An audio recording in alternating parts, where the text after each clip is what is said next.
Dean, something happened this week. It actually may, in fact, be the first time, I think, ever that it has happened. In the history of the world? At least as long as I've been in it, for sure. Okay. Wow. Yeah, I made a mistake. It was wild. Wow, I okay. couldn't believe it. I messed up. I know, a bit shocking to hear everybody. You think Zach, you think perfection, you think your accuracy, you know. And I messed up, Dean. I made a mistake. And it's funny because we've been doing this a while, and we don't get a lot of comments on our videos, like, often. And I had put up this unboxing video, and right before I had started to film it, I was trying to do this thing on StreamYard where I had like a face cam, and then I wanted a second cam pointed down. Now, I've done this a million times. A million fucking times. Yeah. Don't know why this shit doesn't work anymore. Now, right when I was hitting record on the first take, and this is like something you really only get one take on. Right. I was like, I have an idea. I'm going to face cam to start and then switch to the drop down cam so I can at least get like a greeting, a warm open, so to speak. But StreamYard's fucking up because when you switch from one camera to another, it picks the lowest resolution. So it was trying to force this camera, which is a very high resolution, to do like a real low output, and it looked terrible. Right. And I caught it immediately, and I was like, oh, fuck. It was like a 10-second recording, maybe 15. And I filmed the full unboxing, finished, StreamYard, boom, upload, bam. So it was live, but it was essentially pre-recorded. Right. And so it had been up there for a few days. Yeah, and again, we don't get a lot of comments. And I was like, it's D&D. It doesn't get a lot of views. I get it. You know, we're not real big on D&D. And it had one comment, and the guy's like, nice unboxing, I guess, LOL. And I was like, damn, fuck that guy. That guy's a fucking asshole. I was like, all right, whatever. Fuck that guy. And I didn't know what he meant by that. And you messaged me today, and you're like, is this video supposed to be up? And I was like, what do you mean is this supposed to be up? Of course it's supposed to be up. And you were like, nah, bro, this is like a 15-second video of you messing up. And then it just ends. And I was like, oh, my gosh. And so I made a mistake. It doesn't happen often, ever, if ever. But I made a mistake. I love how your go-to is like, fuck that guy, as opposed to just looking into it. Ben, I don't watch my own videos. I can't fucking professional. You think Tom Cruise goes see Mission Impossible 8? Which those missions must be very possible if there's fucking 8 of them, but Yeah. no, he doesn't. He doesn't. How long have you been holding on to that joke? Quite a while. But also, the worst part is none of you assholes told me either. Only Dean told me. No, there's If you don't watch your own 3,600 videos, people. I definitely don't watch your videos. So. Okay, fucking Eddie. You Yeah, fucking guy. You know, Zach and I have been super into D&D for the past, few years at least. As we've gotten more and more involved in it, and the video popped up on my PlayStation, and I was like, oh fuck, I didn't realize he put up this video. So I started watching it, and then all of a sudden it ended, and I was like, did I hit the controller on accident? And it like skips, you hit the L1 or R1, it'll skip the video. So I go back and watch it again, and it ends again, and I was like, this video is only 17 seconds. I was like, there's no way this video is supposed to be up right now. Yeah. But you We got all these Patreons. No one fucking let your boy know. So Dean is. I mean, to Dean, be fair, for you, even I for you, didn't see Dean- it for 3 days. Well, it's because we weren't talking for those 3 days. Dean, for you, What are you talking about? because you were dead to me. Remember, Dean, for you, I give you this. Thank I give you 1 point for being the first to alert me to this issue. For And once, he's so not asleep at the wheel. It's wild. Wow, yeah, I hate to see it. How Anyways, Marco's just been on my shit today. I don't know what the Yeah, I wanted to come firing at Zach, but I haven't been able to think of good stuff yet. That wasn't a low blow, when you we're come just- for the king, you better not miss, Marco. That's Come on. right. I'm trying not to miss right now. So. But it could have been much worse. You could have uploaded something that was, Bro, I could have said way some worse. horrible word. That Some is where I nasty, thought you were going with that. disgusting words. Yeah, I thought We could have I don't seen say those words. we could have seen those BBBs. Wow, big brown balls. Ooh, That's I want right. to talk about big brown balls later. I signed up for the wrong stream.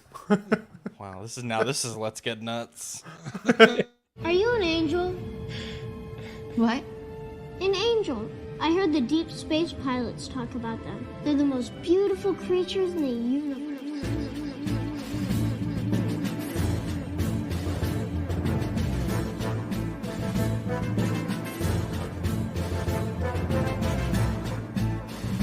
Hello there. We are tonight's entertainment. We would be honored if you would join us. He's got a billion toys. You brought in the doll collection. These are not dolls, Jim. These are commodities. Same as gold or oil. 5, 4, 3, 2, 1, 0. You are now listening to the Collecting Weekly podcast. This is the true form of lore gang right here. Very nice. YouTube.com/collectingweekly. Thank you very much. That's very cool. Big. Hey guys, my name is Zach. I'm Dean. I'm Marco. I'm Ben. And I'm Eddie. Welcome to this week's episode of Collecting Weekly. It's a weekly podcast where my friends and I talk about the things that matter the most to us this week in collecting. That's right. And we want to thank you guys out there watching in TV land, the YouTube studio audience, wherever you're catching us, whether it's live or on the replay. Thank you. And a quick shout out to our affiliate, Collector Zone. I'll be honest, I'm phoning it in a little bit today. It didn't seem like there was that much news, and I really didn't want to pad out the show sheet with filler. And I feel like we could still have a good show We're with gonna this have a banger limited show. amount of information that we have here. But Dean, before we get into it, we have everyone's favorite 30-minute segment that we start off all of our best shows with. Yeah, you guys ready? Yes. It's new this week. Yeah, it really has been 30 minutes lately, which is crazy because I haven't gotten anything in a long time. What about that photo that you sent me? Remember you Well, told me to today, delete it? this week, yeah, but I'm just saying it's kidding. still 30 minutes and I haven't added to it lately, so it'll probably be 45 minutes today. Wow. Let's start with Marco G, the 6-scale scoundrel. Yeah. So finally unboxed this tumbler. I will say it's a very nice piece. For $400, I'm over the moon, honestly, with how nice it is. Now, I haven't added all the little pieces. I'm a little afraid because I know it's pretty fragile. But yeah, so I haven't even taken all the plastic off. But right here to the left of me, you can kind of see the tire there. And then I put my Bruce Wayne. So there's the tire there.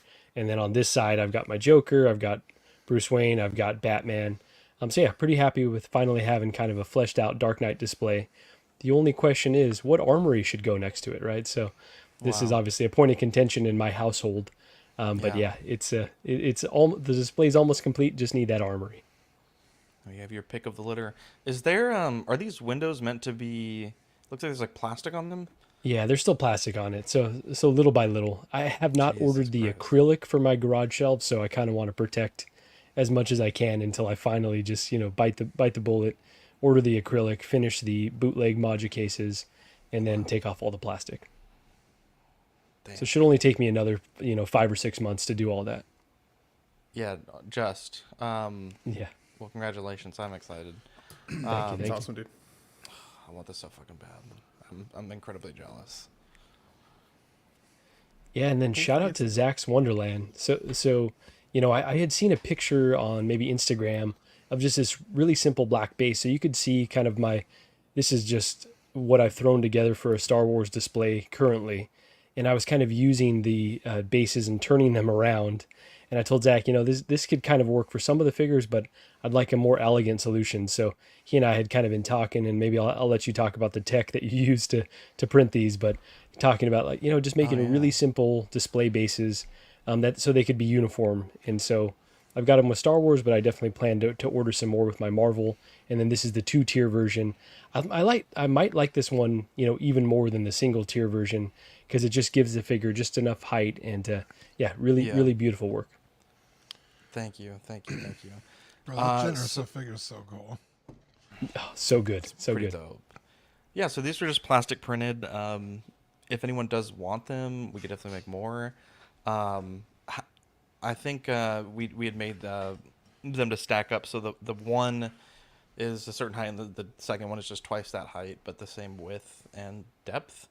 And yeah, I mean they're plastic printed, so there's a print and ship, pretty easy. Got these out pretty quick, and I think we designed the file based on some measurements that you had wanted. So yeah, if anyone wants any of these bases, they don't have a port for a stand, so this is for pro posers only. You can see how advanced all my poses are. It's standing straight up and down. But normally I don't use crotch grabbers at all. Crotch groovers. Man, I had one of those in a meeting. My boss just turns to me. She's like, "Are you okay?" And I'm like, "No." English, motherfucker, do you speak it? Yes. Perfectly timed. Perfectly timed. Well, there you go. I guess, do you want me to run the lot of them that you wanted, or do we need to make changes to this design? Or Let's talk, because I might actually do more tall ones than I was planning to do on the short ones. So let's chit chat, but definitely we'll be ordering more. And thanks to Zach's Wonderland for fulfilling this first wave. Yeah, boy, love it. I've actually been doing a lot of plastic commissions, which is surprising because 99% of my business to this point has been resin, so it's kind of nice doing plastic. It's a little less wasteful, it's a little less difficult material to work with, and especially for print and ships, it's pretty nice. Curious minds want to know, has Dean been to Zach's yet, or is the clock still counting? The clock is still counting. I was told the second I get air conditioning, he would be here. As such, I am without a Dean. I'm without a Dean. So maybe one day. Hate to see. He had his chance and he blew it. Well, don't know what you're talking about. We had a date and you left me at the... What is it? Left me at the altar. Anyways, let's see here. Ben Thomas, what did you get this week? Yeah, so last week I wasn't here, unfortunately. I missed the last 2 weeks, and missed you guys, by the way. Missed the chat as well. Thanks for having me back. Tell. I know. There was another Canadian here. He filled in really, really well. So, but you sowed a wonderful story of a time where no good deed goes unpunished for your cold open last week. I did. And thankfully, it resulted well. Zach sent me 2 packages this week. I'll show you kind of everything that he sent, but he had forgot to put my apartment number on, so he spent like 2 days back and forth with UPS and got it like rerouted to me, and everything arrived. One of those things was these custom Zach's Wonderland display flight poles, basically, for my Green Goblin. And we all know how much I love goblins, so like at the end of the day, I was very, very excited to get this up in the display, perched up, and looking really, really good. So I've got them actually on the shortest one that you sent me, Zach, but the fit was perfect. I was excited about it. So really, really cool, man. Really, really good job. Thank you for that. I appreciate that. Hell yeah. If anyone needs a set, let me know. And then you got a bunch of other stuff. Yeah, so also Katera, like somebody in my life, she really, really likes essentially like this series of television, this Adventure Time television. And she plays a lot of Switch. And so Zach, I guess, I don't know if they were talking or what it was exactly, how it came to be, but Zach essentially 3D printed this Nintendo Switch holder for the Switch for her, which I thought was really, really cool. What I didn't realize was how big it would be and how like hard plastic it would feel. Very, very well supported. So very cool. He didn't paint it for us, and there's a little bit of trimming that you'll notice that we still have to do. I thought you were going to paint it. I mean, that's what I paid for. So What the? First off, you I am writing a strongly worded later. It was a 4-day print. First off, it was a 4-day print. Second off, what do you mean, someone in my life? What does that even mean? Like, damn, bro. The mailman is someone in my life. You're gonna put him on I'm blast. trying to be like that? discreet. Oh, God damn. What the hell? There's a lot of trolls in the world. There's a lot of trolls in this fucking world, okay? You never know. She's cute. You're not supposed to call him out like that, Zach. You're supposed to just let it go. He throws me under the bus. I was saying nice things. Me under the bus I was saying nice things. Also, did you glue the arms on? You're missing the arms. Or did you throw those away? No, we kept the arms. She just didn't love the arms, so I think she's gonna leave it off. So, but we might paint it at some point. Quality of life is that no arms. Anyways, more stuff in the box. Yeah, and then some cool, like, I love Zelda Ocarina of Time, of course, so if you play that game, you'll recognize the hearts that you can actually screen print onto a t-shirt, which is really, really cool. I haven't done it yet. I almost want to display it in a different way, but I'm not totally sure, because, like, I just like the design of it. I think it would be cool on the wall or something like that, so. And then at OxCon last year, you can see that Zach had made me an ocarina from Ocarina of Time, the big one. And this time I got a surprise little package in with the box, which was a 1/6 scale ocarina, which is really, really cool. So I added that in with my gun rack and everything. It's kind of like a weapon, even though it's like it's a badass piece, right? It's an overpowered object. So yeah, it's in with the gun display right now. It looks really, really cool on the weapon rack. So. But yeah, this turned out really, really nice. I put it beside the full scale just so you guys could kind of have an idea of how big it actually looked, because it's tiny in 6 scale. So, but cool. It looks huge to me, honestly, but it's a pretty average size. I think most people would be happy with an ocarina that would size. be very satisfied. Anyways, you also got this statue for yeah, someone so in your life. Oh my god, frickin' hair. So I put myself on the wait list on Sideshow about 8 months ago, and it finally, it converted. I got the waitlist conversion, which was really cool. So this is the Soap Studio Jake and Finn Big Buddy figure. It's about 12 inches tall, so it's the same height as the 6 scale figure. Again, she really, really likes the Adventure Time series, and so it's a cool piece. I think it was like $180 American. It wasn't insane, but put myself on the wait list. Never really expected it to actually convert. Most things from Soap Studios don't seem to come around again.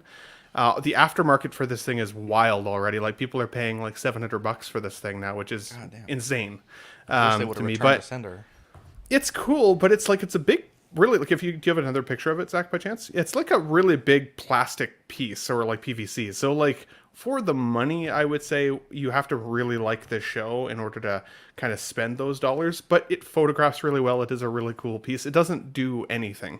It literally just sits there. It doesn't articulate, nothing like that. But when my waitlist conversion converted, I went to be like, okay, sweet. I went to buy it, and I couldn't buy it in Canada for some reason. It had let me on Sideshow's website, put it in my basket, put the money in on it, but when it came to shipping, it wasn't authorized to ship to Canada. So I had to reach out to Zach to be like, can I get this thing shipped to you, and then you can ship it to me? So I paid quite a bit of money to get this piece back in the collection here. So, but it was cool, and it was a fun little birthday gift, so it was worth it. That's not normal for Sideshow, right? Like, you order from them pretty often? It's never happened to me before. I think it must be Adventure Time licensed, because there's virtually no Adventure Time merch in Canada.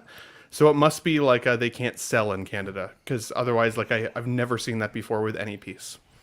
That's crazy. They don't have time to go to Adventures, Dean. They don't go to the moon. But why even put me on the? Why even let me convert on the wait list then? You know what I mean? Like, they sent me the email and everything. Like, that's somebody else who's potentially waiting if I didn't have that contact. So to be fair, I think the way the wait list works is you're just in a batch of people that get the emails, so it's not like they were waiting on you specifically. But yeah, that is odd. Canada. Fuck that guy. It's also possible that when you signed up on the wait list, maybe you were able to buy it, and then once it converted, they had switched. Sorry, Marco.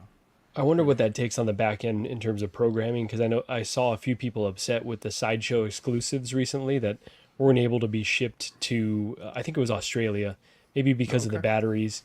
So there was folks that were like, why would you even let me sit in this queue? You know, I waited all this time, and then I can't even buy it in my country. So who knows what the programming would be needed to kind of screen out those folks.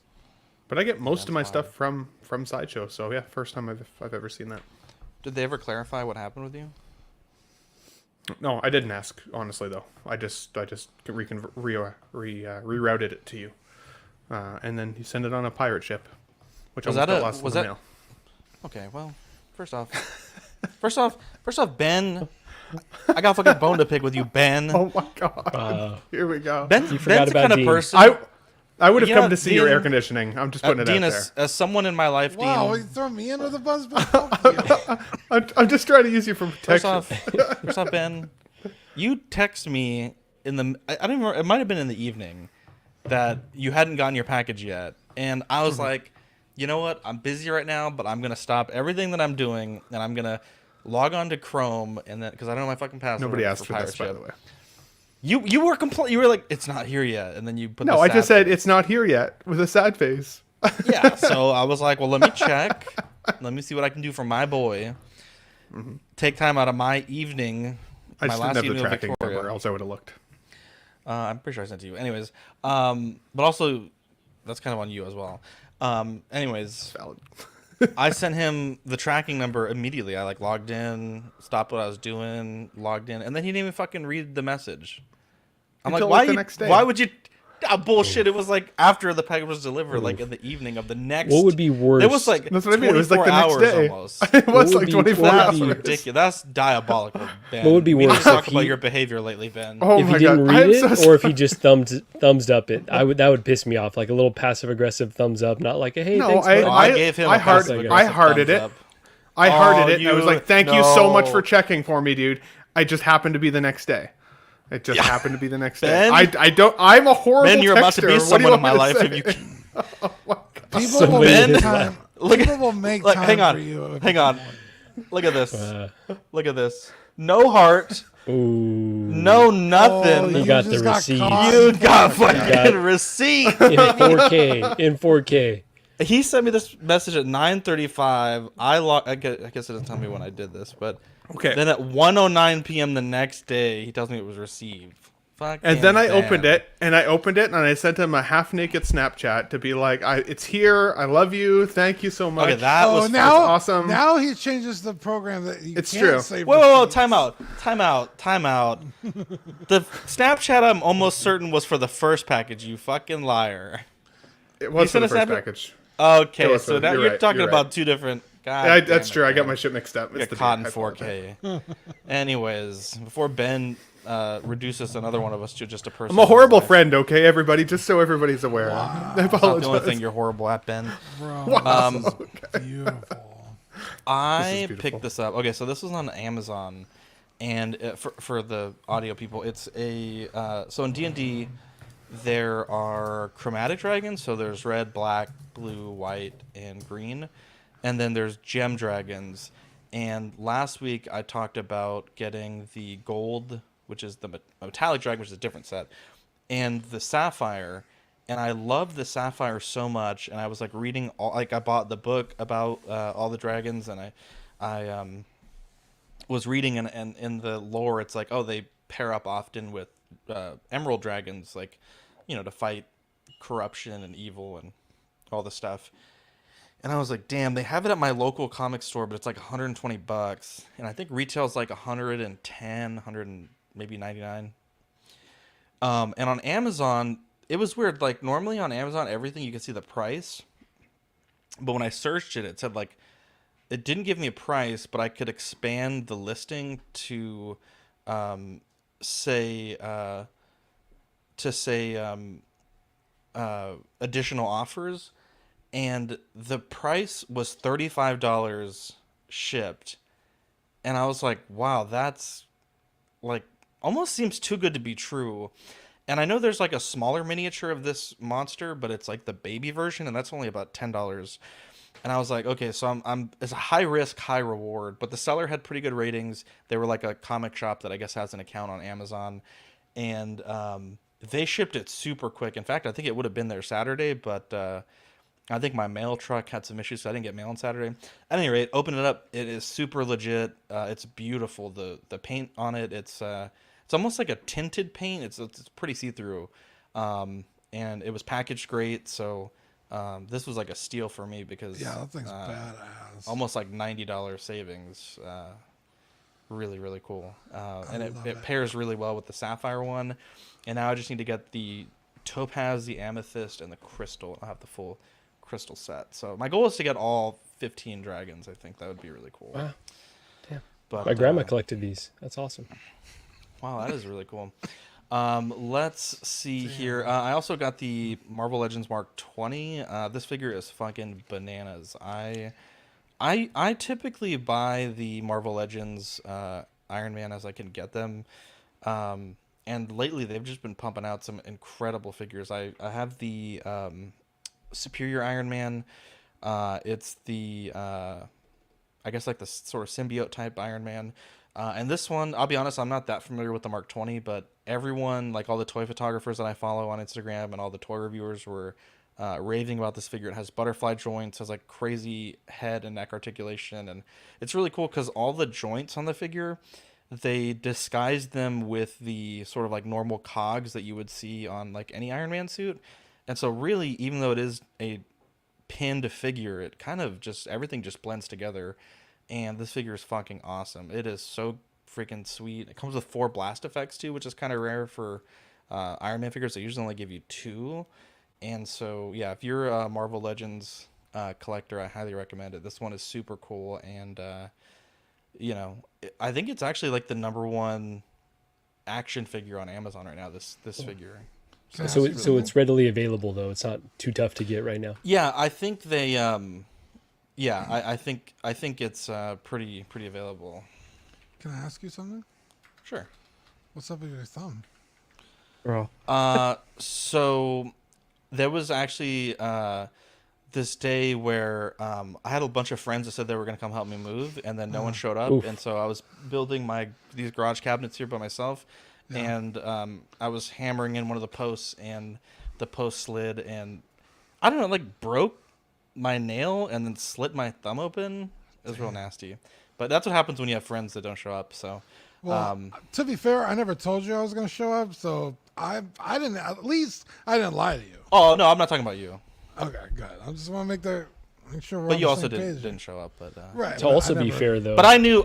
To be fair, I knew that you wouldn't show up if there wasn't air conditioning, because I was told the second there was that you'd be there. So, so you are correct. You're excused on that one. It's not about you. Dean's gonna come see my AC before he sees yours. Honestly. Wow. No. Anyways, why are you worried about my thumb? It looks painful, honestly. Like the really? white, like that's too much white on your thumb. Is that I think it like or scraped my nail. I don't know. It's weird. Looks painful. It hurt so fucking bad, and I was like the whole like where that red line is, that whole like flesh was like pulled up, and I don't know. I just put a Band-Aid on it, and it like I might be an alien because it reformed itself. It rejuvenated itself. I don't know. This morning I cut my foot in like the most I know this is nothing about collecting, but it is like, imagine where you would wear a sandal, like where the top goes over the top of the foot. I'm not a doctor. Yeah. So I can't wear shoes, and it hurts to wear sandals. And it's like, I don't even know what the fuck happened, but it's like this nasty burn blister thing. It's awful. It's terrible. My feet finder career is over before it even started. Before it even starts. Total sidebar here. One of my favorite video game podcasts, the last episode they put out was like 4 hours. They start their show with just talking so much bullshit. I used to be like, you know what, like just get to the real talk. But that's actually my favorite part now, where they're just bullshitting about hurting their thumbs and just nonsense like this. So keep it up, boys. See who gets last. What did he say? Let's see. Sorry, I think the truth is Zaxxon is self-harm because Dean has broken him. It's true, actually. It is very true. At any rate, that's what happens when you have to do things by yourself. You know what I'm saying, America? That's what happens when you have to do things by yourself. Get It or Not, the show where we talk about where we're going to get it or not. We're starting with the Hot Toys Spider-Man No Way Home Spider-Man blogger photos. I gotta say, when this figure was solicited, I thought he looked like a Cro-Magnon. I did not like the portrait. I thought it was awful. And I don't know that they ever announced that they fixed it. I kind of feel like they did. I think it was where they had the Shuri and a few other figures that they announced that they were updating the portraits. But god damn, they really fucking updated this portrait. And a lot of people are really excited about this. And I think, I want to say on Sideshow it may have already sold out. People were complaining, but damn, this thing looks fucking sick. I think it's hard for me to be excited about a suit that's in the film for like all of 15 seconds and that may not even play a large role in the next film, if at all. So it's kind of a risky purchase, but god damn, this is like fucking filet mignon. This is fucking top tier. It's top shelf. Yeah, it's super beautiful. It's, as far as I'm aware, it's pretty much sold out everywhere. Because Pop culture? Is that still there? I don't know. Let's go check. I was on Will's stream on Friday. Shout out Will Foxification and Kiko. And yeah, it was even Dean's new best friends. it was already. Ben, you don't even. I bet you'd go to Will's house. I bet you'd go to Will's house. Wow! Damn. Damn! Nuked him, bro. Who the fuck threw that motherfucking busted ass goddamn Adidas? Jesus Christ. I wanted to tell the audience, like, I swear we don't all hate each other, but I don't even know if that's true. So, holy Jesus, nuked him from orbit. You gotta apologize. That's messed up. I love you, messed buddy. up. No, I I apologize love for you. not coming to visit me. I'm just kidding. Each time when I come here, I am abused. Thank you, love Shannon, that. for that. I love that clip. so Dean, sorry to. So just really quickly though, it is still on Pop Culture, and this is the deluxe wow. version that I'm seeing. So yeah, so Nice. you're gonna be waiting a minute, but at least you got a fallback option. Yeah, because everybody was super hyped for it on Friday's show, and I was like, for me personally, when I think of like my perfect Spider-Man, for me it's the tech suit from Homecoming, because it's that classic blue and red, and it's like MCU enough that it's it stands out. It's a very cool suit. I don't know if it's like peak or iconic enough, because like Zach said, it's only in like 15 seconds and you never even get a clear shot of the suit. It's just like a tease of the suit. It's like the LaCroix of Spider-Man's, Ooh, I like that. I like that a lot, actually. Points. I'm gonna give you a point for that. Sorry, I'm too Thank busy you. changing backgrounds because I That's like okay. the way they move. They undulate. And that being said, I think it looks fantastic. It is very beautiful. I love the shimmery of the blue. Honestly, I don't think Hot Toys has ever really fucked up Tom Holland's head sculpt, so I think it looks fantastic. But just for me, I already have my Spider-Man, and as you guys know, I don't usually buy multiple of the same guy, so that's where I'm at. Sorry, I'm chirping Zach in the back. What the chat. fuck? That was Dean that said that. What the? I'm getting friendly fire over here. What the hell? Just chilling. Here in my garage, just. And Ben says his nasty things to me in the private chat. How dare you? This figure, I think, is awesome. I love the head sculpt. I think it looks fantastic. It definitely looks like the aged up version of Tom Holland, although I never really had that much of a complaint with the younger version either.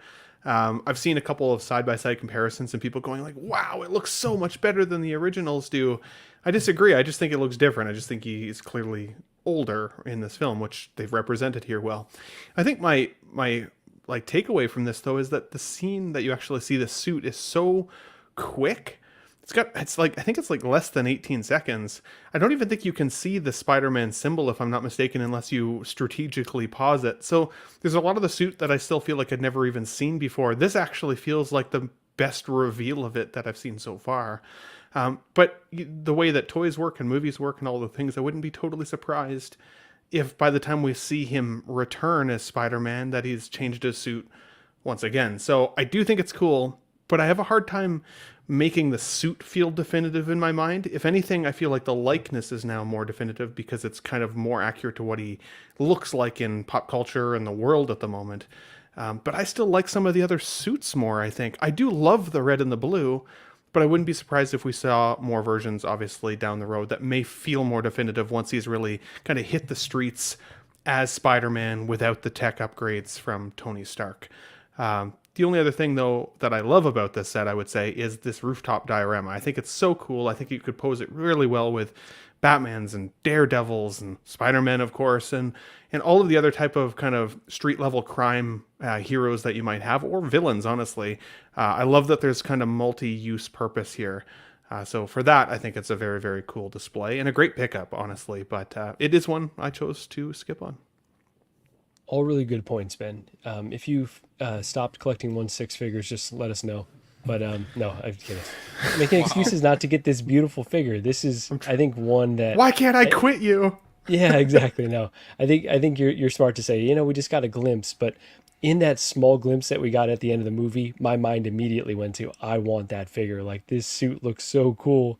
And you know, just kind of the meaning of, you know, him coming out of his hero's journey to become like this version of Spider-Man after the trilogy and kind of launching into a new trilogy. I think that alone, plus just how cool it looks, is reason to add it. But, you know, you got to be selective. You can't add every Spider-Man. Gigi would be the first to tell me that. I think the sculpt looks beautiful.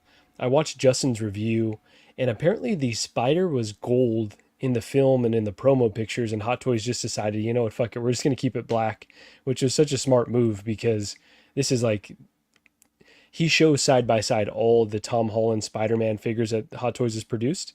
And this, like, you know, in terms of the culmination of all the technology that they've created on these Spider-Men, it's just one heck of a figure, right? I think it stands out as like maybe one of the best Spider-Man figures. I still like that upgraded suit, the black and red. That's still one of my favorites, but I think you layer on the sculpt and the seamless neck and the way that the you know, the sleeves can hide into the fists and the feet not bunching up, and then the material on the blue. And I think it all, and then, you know, the diorama base, like Ben said, I think it all just comes together in one really sweet package that there's no definitive versions these days, because, you know, he may show up in, you know, the next Venom film or wherever the heck. And there's just going to be more and more versions of this Tom Holland Spider-Man, if we're lucky. But yeah, I think this is one that I definitely want to add and will be adding. This is a very good looking figure. I like the head sculpt a lot. I still don't know what I'm doing for Marvel. I don't know what I'm doing for Hot Toys in general. I don't know. I just stop thinking that you know what I'm doing, because I don't even know what I'm doing. So I used to have the Iron Spider suit, and I think that's still my favorite look, because it's like he did the most in that suit. I was gonna say it's in more movies than any other. Yeah, so Bro, that fucking suit shows up. It can't stop showing up. It's like, Jesus Christ. the only thing that sucks with all of them, the Hot Toys, is like I can't do what I want to do with them. Like, I think the one, if I had to have one, it's either the Iron Spider or it's him with Cap's shield kneeling, like the superhero landing. Yeah, because that's my favorite scene of Tom Holland of anything, when he does that. When Eddie, I've been saying that I bet that him. They'll do a 2.0 of that and call it the Civil War version and give him Cap's shield, and I could totally see that. If they redo all the Civil War figures, maybe. Dude, that would probably be the one that I get then. But I'm tempted to get this just because I do really love the Tom Holland head sculpt, and that's what I would use. But I loved it on the Iron Spider version too. Like Ben said, like, I don't really think any of them are bad. I think they're just him progressing and getting older. So they're all really good. But I know that people love this, and it seems to be a lot of people's favorite suit and look for him and everything. So I'm glad that it came out really good. And also, like, since everybody loves this one, maybe all the other ones will be more readily available. I know the Iron Spider suit doesn't, like, that thing goes for like nothing, I think. So yeah, if I ever decide to pick that up, that's easy. But yeah, it's a good looking Hot Toy. I don't think I need it though, but I'll figure it out. There we go. All good points, gentlemen. Let's see here. We get another Batman Armory, which I kind of get what collectors like Kiko are saying. Like Kiko said, like, hey, it's been this is a comment on a Facebook post, but he was saying something along the lines like, it's been 8 years since the last Armory that is this version of the Armory was released. But I do think it is perhaps slightly bad form to release this one while the current most recent one is still in development and has yet to be released. I do understand they're different. I do understand that the overall package, right? With this one, you get an actual articulated Bruce Wayne. With the other one, you get the statue sort of power pose type figure. I don't know. It just felt like a kick in the balls to a lot of collectors. At least the vibe that I got. I also think the portrait, I don't know, the flesh tone looks better here than it did last week when we had the updated Rise Armory photos. The hair is also like different, which is nice. It's very gaunt. Yeah. The suit looks excellent. I think Hot Toys, when they make a suit, they make a damn good suit. minute Scamander. That shit is fucking tailored better than anything I've ever worn. So yeah, I think it's perhaps too soon, but there are some nice improvements. You get the USB display, which I think is really nice. You get some different options for display. There are some people that have said, I don't really have the eye for this, so this is just regurgitating what other folks have said, but some parts of this figure don't have all the improvements that the last Armory version had. And so I think one of the areas was the gauntlets weren't quite as accurate. But yeah, overall, I think this is an okay package. I just think, to me, it just still feels a bit yucky by Hot Toys. And to get you guys a price point, because I realized we didn't have that on the show, this one is $565. Thank you, Eddie. April 2025 to September 2025. There's the photos there from last week to this week. Dean, obviously, you love to talk Batman Armories more than I think anyone I know. What do you think about this? Yeah, so when this first popped up in the chat, I was like, what the I was like, didn't we just talk about this thing? And at first I was a little miffed, but it's like, okay, it's from a different movie. It's a completely different Bruce Wayne figure. The original release came with Alfred. So John always used to like to say, like, well, preserve the original one. I feel like this does that with, as you get Alfred. I would almost consider this like not even, I guess, a 2.0, maybe. I know it says 2.0, but like everyone's like, oh, it's a reissue. It's like, it's not though. Like, as someone who doesn't have a horse in this race, because I couldn't care any less about any of this stuff, I don't really understand why people are so pissed off about it. Because like you said, like, well, the other one's still on the market. It's not even released. Yeah, but it's totally different. Like, it's not the same fucking thing. How different are the suits? Are they different? Because I know from movie to movie, they're usually very different. Yeah. What do you mean? This one's more black. It's also got less space in the neckline. He's a little bit more bulky. Okay. But it's virtually the same. I mean, most people I don't think would be able to tell the difference. This one's very black. Jesus Christ. Yeah, I can't tell the difference, honestly. Reading this, yeah, I don't have the eye for it either. Sam says, I'm really tired of the same old releases. Am I the only one? There's very rarely a surprise. Jazz Inc. does an announcement, and it's a figure people have been waiting for years. We'll talk about that in a second. Sameful says, going when I can see this batsuit is the same as the Rises Armory. The gloves, to my discovery the other day, are accurate being out in the Dark Knight and in Rises. No apologies for being a smartass. That's the information that we need. So there you go. There's that. Yeah. Yeah, and again, I'm no Batman expert. So like, to me, my initial gut reaction was like, what the fuck? And then I was like, oh, okay, it's from a totally different movie. They both offer a unique display option for your Batmans. So it's kind of like, do I want them to be wasting their time on another fucking Bale Batman? I mean, how many is that this year? Fucking like 5? Like, Jesus, can we stop, please? But it's whatever. You mean from every company? No, Hot Toys, they did I guess the DX19 wasn't this year, but the DX19, then they did the one that's more WB100. Yeah, then the WB100, the other Armory, this one. It's like, fuck, like. And then you got the J&D Armory, which, to be honest, just keeps getting kicked into the... Like, I wouldn't be shocked if they cancel that at some point, because to me it just seems like the obvious worst of all things. Yeah, because that's not a figure, right? That's just a... It's like a... I want to say, if memory serves me correct, it's like a power pose. Like, you can pull out parts, and then it's almost like a statue. That's right. Where you can, like, port in for triple different the price. Pre-posed...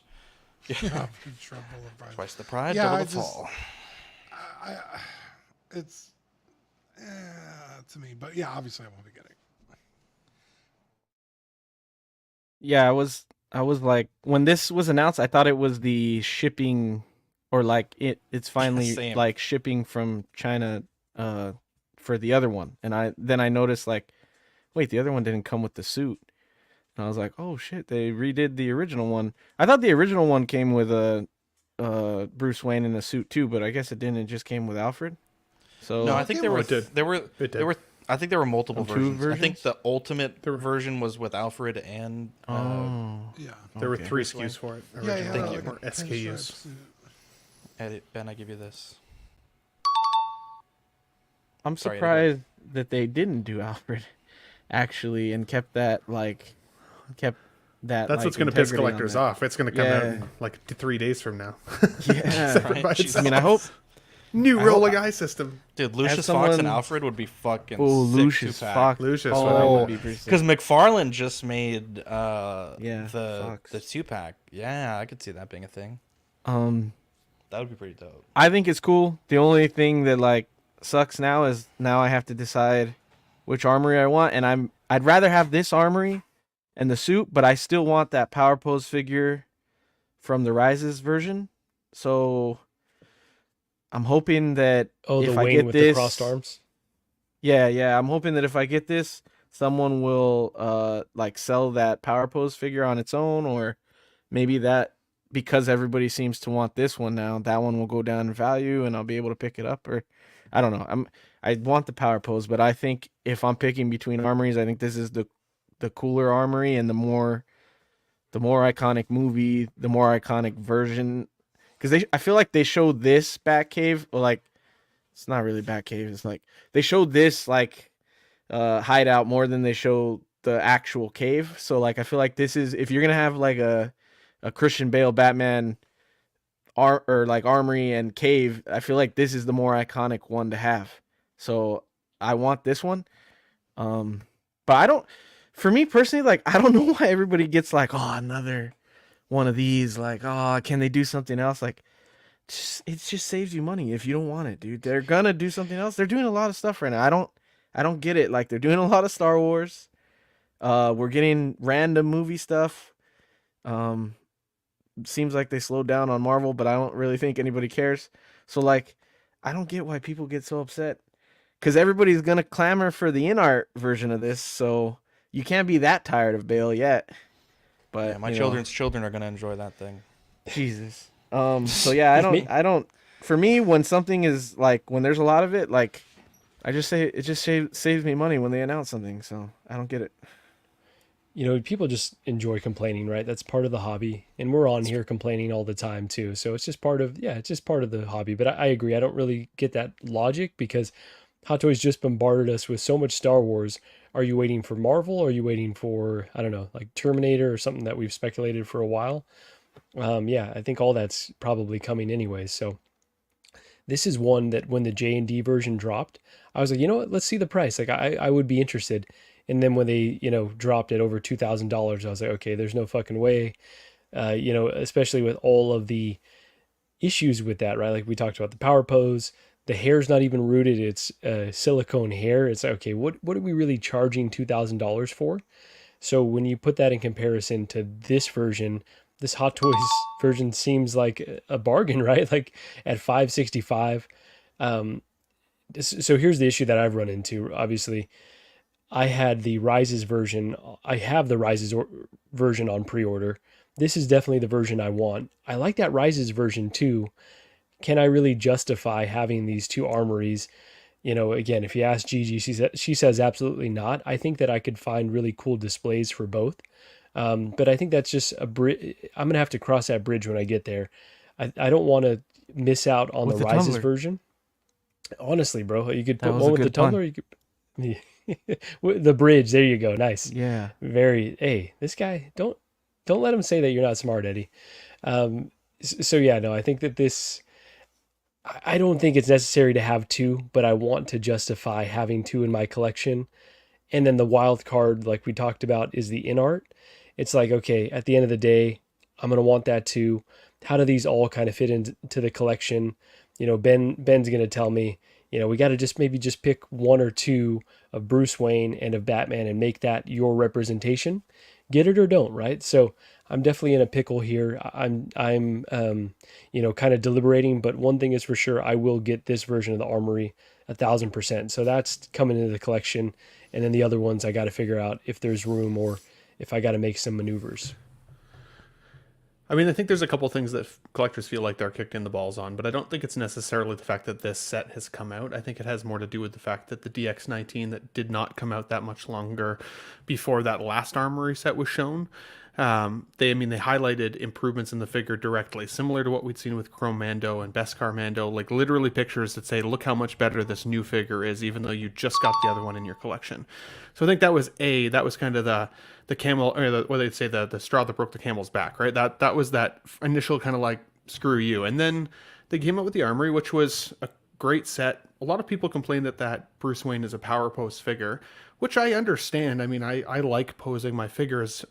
Having said that, 90% of the time I find a pose that I like, and I leave it in that pose for the majority of its lifespan, maybe making some tweaks. When I think about that Armory set, that's the scene in which Alfred's trying to convince him not to go back. You hung up the cape, you hung up the cowl, don't do it. And he's standing there with his arms crossed, very like, no, this is what I need to do. And so that is the pose for that Bruce Wayne in that set, which I think will make that figure ultimately a more collectible item, because I think less people will end up getting it. Now that this set's available, I think the other thing that frustrated people was that I think a lot of us didn't really expect this one to come back. But I almost always question, like, well, why didn't we expect it? Because we've seen a 2.0 Bane, we've seen a 2.0 Catwoman, we've seen 2.0 Batmans, we've seen 2.0 Two-Face. The only things we really haven't seen yet are John Blake, I'm knocking on wood, and Bat Signal with Gordon, because I just got that set in my collection, which is awesome. I love it, but I'd be shocked if they don't give us that again. I think they're going to just 2.0 this entire line at this point, because they can, and because that last one, the 1.0, came out in 2013. I've been collecting now for just over 10 years, and I missed out on that set. So many collectors I talked to started collecting in like 2019, 2020.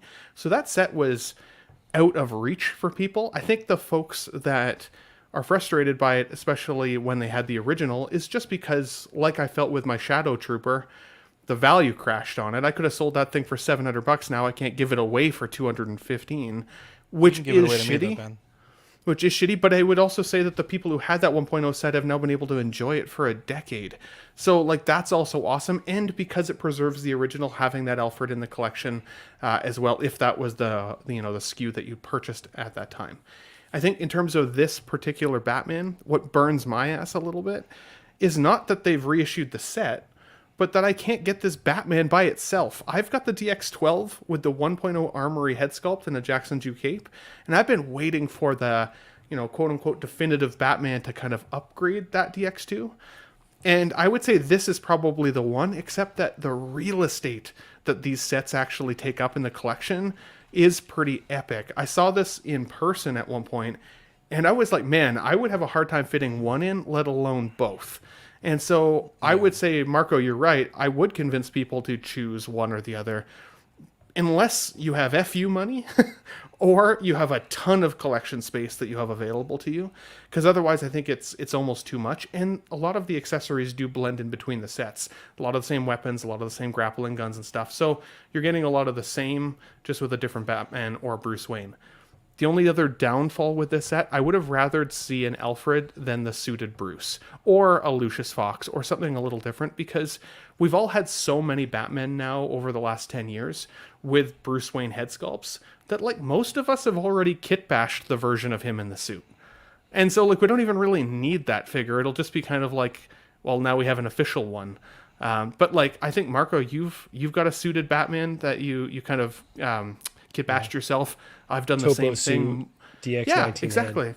Right. Most of us already basically have that figure. And let's be honest, once our figure collections start to get a little overstuffed from all the cool shit that we want, those are the figures that we start to slowly slide to the back of the collection or put on the bottom shelf or any of those things. Whereas a new character like a Lucius or an upgraded Alfred, I think would have been more appreciated. So I can see the subtle frustration, but at the same time, I'm also happy for the folks who never got a chance to get this set, because it has been, well, since 2013. So we're talking 11 years. That's a really long time in the game. Yeah. And yeah, it was time for an upgrade for this when everything else is being upgraded. I would say the slightest pushback on that, which I think you did make plenty of great points, but you mentioned that Hot Toys is 2.0, much of this line. I feel like the vibe that I get from collectors, and the vibe that I feel like, though I have no skin in the game because I only own 6 Hot Toys, is that the DX19 was the 2.0, right? Like that was the figure that was in this batch of remakes or reissues. So this one just seems off. Jose says we need Ra's al Ghul and Scarecrow. So you're saying this is almost like 3.0 and then 3.50 like sort of thing? Like, it feels like we're almost at like a 2.5, if anything, with for sure. the Rise Armory and then now this. And honestly, and it does look fantastic. You guys are 100% right. Marco, go ahead. I was going to say from a value proposition, right? So DX19, I want to say it was $285, where you can get, Bruce and the Armory for $565. Like it feels like, okay, for not that much more, and I get that's how scope creep happens, and that's like, oh, okay, well, just a little bit more, but it feels like a pretty dang good value in terms of the overall set. Yeah, 100%. Let's move on here. We have so this is interesting because we had arguments about this in the Patreon chat, but it seems like Hot Toys is, I think for the first time, it maybe even ever, giving us more than one of these upcoming release photos in the same calendar year. I had thought these were pretty regular, but once we actually went back and sat down and scrolled through their official page, these are only about every year, every year and a half. So with this, we have the Kamen Rider motorcycle, we have the 89 2.0, the Padawan Anakin. This is the Mando from the season finale, right? Season 3, the red Gideon's Guard, I think. Anyone? Okay, yeah, that's right. I think that's so. right. Yeah. Sorry, I thought you were saying it was a more Mando. of I was like, no, sorry, I wasn't sure. We have the Praetorian Guards.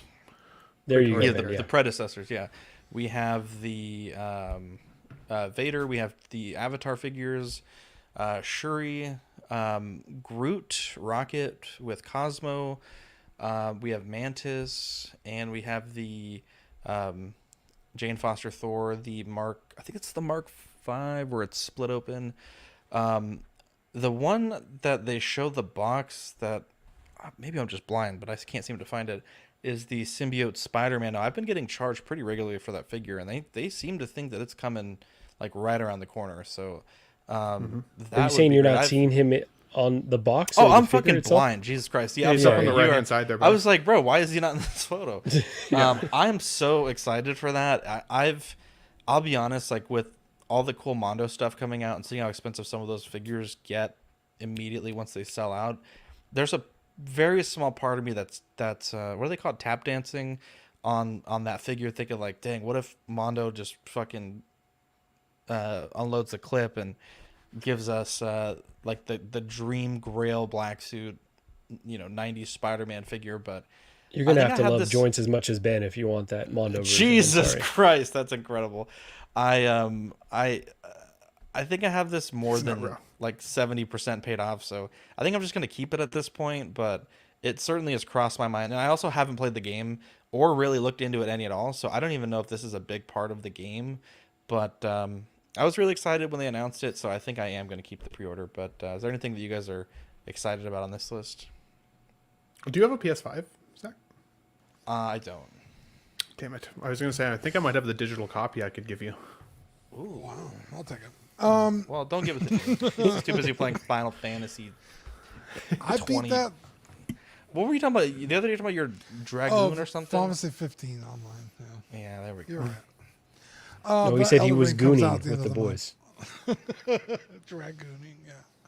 On this list, I mean, I guess the black suit Spider-Man is probably the coolest thing on here. What? Oh my god! I mean, how dare you? What do you mean?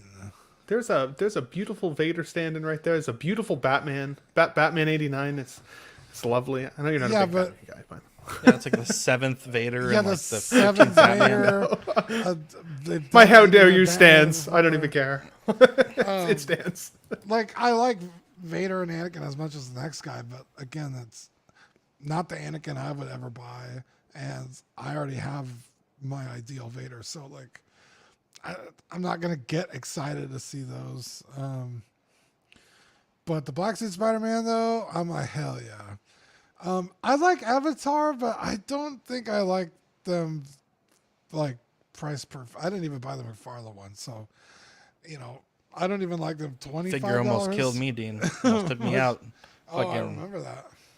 Fucking death from above, dude. So yeah, it's like these are cool. I mean, like objectively, these are all cool. It's just like I'm not bending over backwards to get any of these. So that's what I'm at.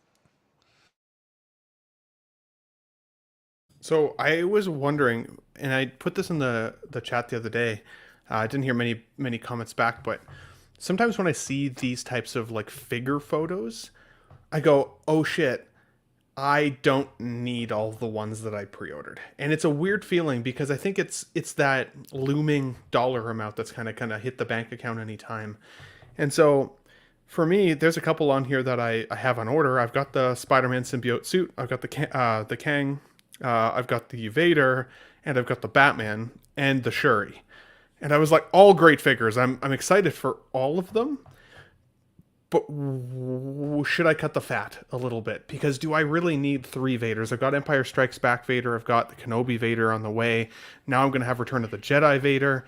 Do I need 3 Vaders in the collection when I've only got 60 figures? Like, I don't have like the hundreds like some of you folks out there have. Like, do I need 3 when there's so many other characters that I want? Sell ESB. I was thinking I was thinking, well, I think I might sell the ESB. I think that's a good call because at least with the Return of the Jedi, you can take the helmet. I know I was impatient at Christmas time and I wanted a Vader in the collection. I should have waited. Still a cool figure, but I have had my finger over the cancellation button on the Spider-Man though. I'm not going to lie. As cool as it is, it's very, very cool.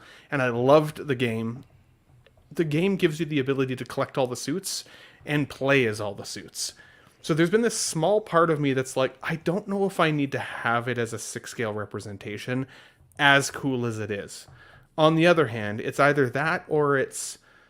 No, I can't. I think that's the only one that at this point would be... Well, that or Kang, I guess, would be the two that I have like subtly on my chopping block. I have no intentions to collect any more of Quantum Mania. I have a Black Panther set up, so I think the Shuri's going to go really great with her. I can't wait for Batman 89. And yeah, I don't know.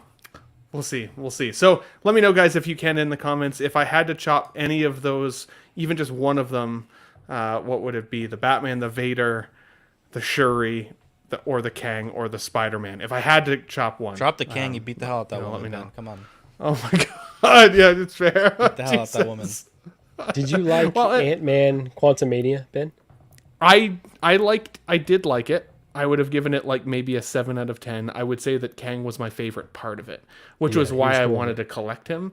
And the MODOK figure that they've shown is hilarious, but I didn't love the character in the movie. I just think it would be a fun piece to have in a collection, but I don't think I would get that one. If you can answer this as spoiler-free as possible, but does the black suit play a big role in the video game? Yeah, there's you only I want to say it's probably like the kind of second quarter of the game, so second quarter to a halfway point where you get to play with it. So it's probably of the I think the 50 hours I put in, it's at least 15 hours worth of playtime before you kind of move on to the next one. So it's worth, you think, as a good representation for that game? I think it's an amazing representation for the game because it really like how it impacts Peter's personality and everybody around him is really the driving force behind kind of a lot of the character moves in the game. So it's pretty cool. It's fun to play too. It's a fun suit to play. Fun. You're super OP. I didn't even see Kang in this photo. My bad. Eddie, what are we thinking? If you have even any like want for the King, I wouldn't cancel it because that figure has a solid chance of either being valuable or I mean, it could be worth nothing, but I would keep that if you need that for your Marvel collection. That for sure ain't coming back. So Yeah. My worry though, Eddie, is that they're gonna make that Kang a joke, like they did with the Mandarin, for example, where it's like, you know, it's Trevor Slattery. So now this is the real Kang, and that other Kang that we all paid for is no longer relevant. Do you remember how he lost in this movie? And he's not a joke to you already. Yeah. Yeah. What the hell? Fair. You're not wrong. You're not wrong. Anyway, I want the Marvel Legends Kang so bad. It's pretty dope. I used to see that at Target all the time. Like, me too. Just sitting there. But yeah, the 89 is cool. I want it. I don't have it on order. I want Anakin, maybe Vader, and the only one that I have actually on order here is Cosmo and Rocket. So that one's for sure I'm getting, and I want Mantis. I want that open Iron Man suit. But all that stuff is on waitlist, so I'm gonna wait and see where I can get it when it's available. And do you think? I thought this was kind of funny. You think they put Jane Foster Thor next to Anakin on purpose? 100%. Oh, that's cheeky, funny. and I'm gonna fucking give you a point for that. And then Shane Foster was asking if she looks tiny. She's the same height as like the Padme figure. They did make her like bulky in the movie, but I don't remember how much taller she was. So I don't know. To me, her standing next to Anakin right there, that seems right. From what I remember when they're getting married in the movie and he's like looking down at her, like she looks like a good height. Actually, Kang looks pretty tiny, in my opinion. Kang does look tiny. Jane, she's Jake Sully. Natalie Portman is 5'3" in real life. So I mean, she's a pretty petite woman for sure. Yeah, just remember character height. I like that the same thing. I like that they do these True. upcoming release photos now. It's cool. I love it, honestly. Yeah, no, it's such a great way to plan ahead. And to Ben's point, though, when you see these, you kind of do have like an oh shit moment, because when you see it all laid out, it kind of gets me thinking like, man, I probably have considered every single one of these that they're showing. Like I ran the calculus, like, oh, should I add this? This looks really good. And that's the scary thing about Hot Toys is pretty much every figure they put out looks good. And if you like multiple properties, from different, and you want different representation, it's really easy to get out of hand, right? So I would say I've got, maybe about a quarter of these on order, and I could list it out too. And then you'll say, oh, that's actually, you don't know how to do math because that's more than a quarter. But I would say some highlights are definitely 89 Batman, Return of the Jedi Vader. I loved the Obi-Wan Vader, but I desperately want a Vader that, just kind of has a standard look as well, because you got to display the other one with the cracked helmet. And so I can kind of justify having two. And then that symbiote Spider-Man, if it wasn't for having Venom already in my collection, I think I would say like, it looks kind of like a toy. Like I'm not interested, but Venom under good lighting, he just looks beautiful. So I think this figure, probably the similar technology, is going to look incredible under light. Almost and, like and a wet, almost like a wet look, like a greasy look, almost like Well said, Ben. Yeah, wow, exactly. Yeah. Kind of how Eddie looks, but So I would just, I will say that you're not gonna be able to pose him too much, but it's gonna be a really awesome figure, just standing kind of straight up and down. And the only one that I'm kind of annoyed with, but I plan on getting, is that Rocket and Cosmo, because it was like a very overpriced package, like definitely at the height of Marvel inflation, or when we saw figures kind of creeping up very high. But yeah, it's still like a really interesting package. So don't want to cut that one either, Ben, but I'm kind of running through that same analysis where it's like, do I need all of these? And so far I'm still thinking, yeah, but I wouldn't be shocked if, something gets cut at a certain point. Well, because the other thing that I had here, which I didn't even notice until a minute ago, I forgot that it was on here, was the Mantis. I also have Mantis on there. So that's 5 figures in this picture that are potentially on the way to the collection. But it makes me ask myself, like, what was the original reason I actually started collecting? Like, when I first started collecting Hot Toys, it was to collect my favorite characters that had the biggest, like, nostalgic punch in the chest. And when I looked at it, it represented a time or a memory or, like, whatever. But I've noticed lately in the last year, I've started collecting more things that just objectively are cool, but don't have that same emotional connection with. Because it's like, oh, that's cool. I'm excited about that. And it's a bit of FOMO, maybe a little bit of again, being just part of the hype train, talking about this stuff all the time. We're looking at it all the time. It's like part of my daily life. I'm literally constantly listening to news about Hot Toys.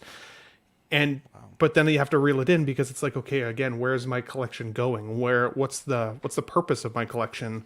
If I have figures in there that don't necessarily mean something to me, it's just that they're cool. And like, I like the Kang, for example, because he's cool, but not necessarily because I have a nostalgic connection to him. Whereas at least with the Spider-Man, for example, I loved the symbiote suit in the original cartoon. So like, for me, that's the closest representation I can get right now to having that symbiote suit in a collection, right? But even still, when they eventually come out with another version of the symbiote suit from wherever, like, what do you do then, right? And so, yeah, it's tricky. Collecting can be a bit of a challenge, because you have to weigh that cool shit or nostalgic stuff. And some people have, again, the FU money that they can just get at L anyways, but that's definitely not me. So. And I will say, we've talked about this before. There will be some in the community that say, well, you're not allowed to change your mind. You've committed to it. Like, own up, especially if you're on here giving your opinion. But I do think it's very healthy and very human to like, all right, why am I doing this in the first place? Does this make me happy? Do I still feel the same way that I felt a year ago? I think that that's perfectly normal. And yeah, so I think that that's a good process for us to go through, honestly, because if you're just like, well, fuck, now I'm buried, now I'm gotta put all these on credit cards, well, now that's not very healthy. Yeah, you're getting yourself out of the hole. I think the only one I was disappointed with here, and really quick, Zach, was Natiri. I really love Natiri in both Avatar films, and like, there's something about her CGI, and the actress, of course, Zoe, is just absolutely stunningly beautiful to look at. And it just wasn't a feeling I got when I saw this figure. I feel like they need to tweak that. So I'm hoping that by the time it actually hits production and we see the blogger photos come out, that they've tweaked her a little. Because if they make improvements, I'm going to be really upset that I chose to skip on her, I think. I didn't know you were a furry. That's crazy. Wow. Well, it's no I snuggle a blue lady. What? Don't worry about it.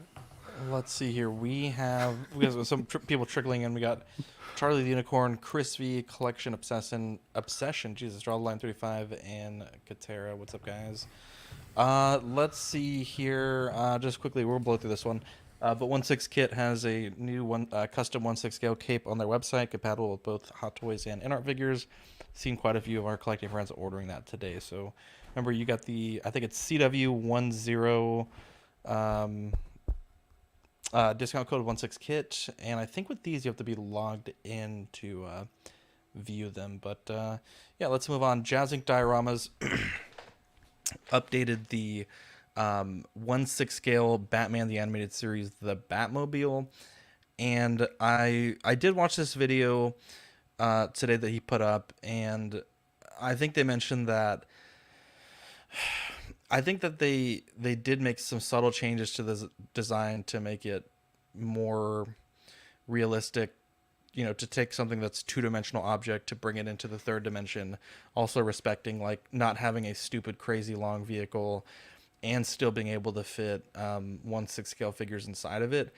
As such, the final dimensions are 47 inches in length, 16 inches wide, and 9 inches high. And this is a limited figure.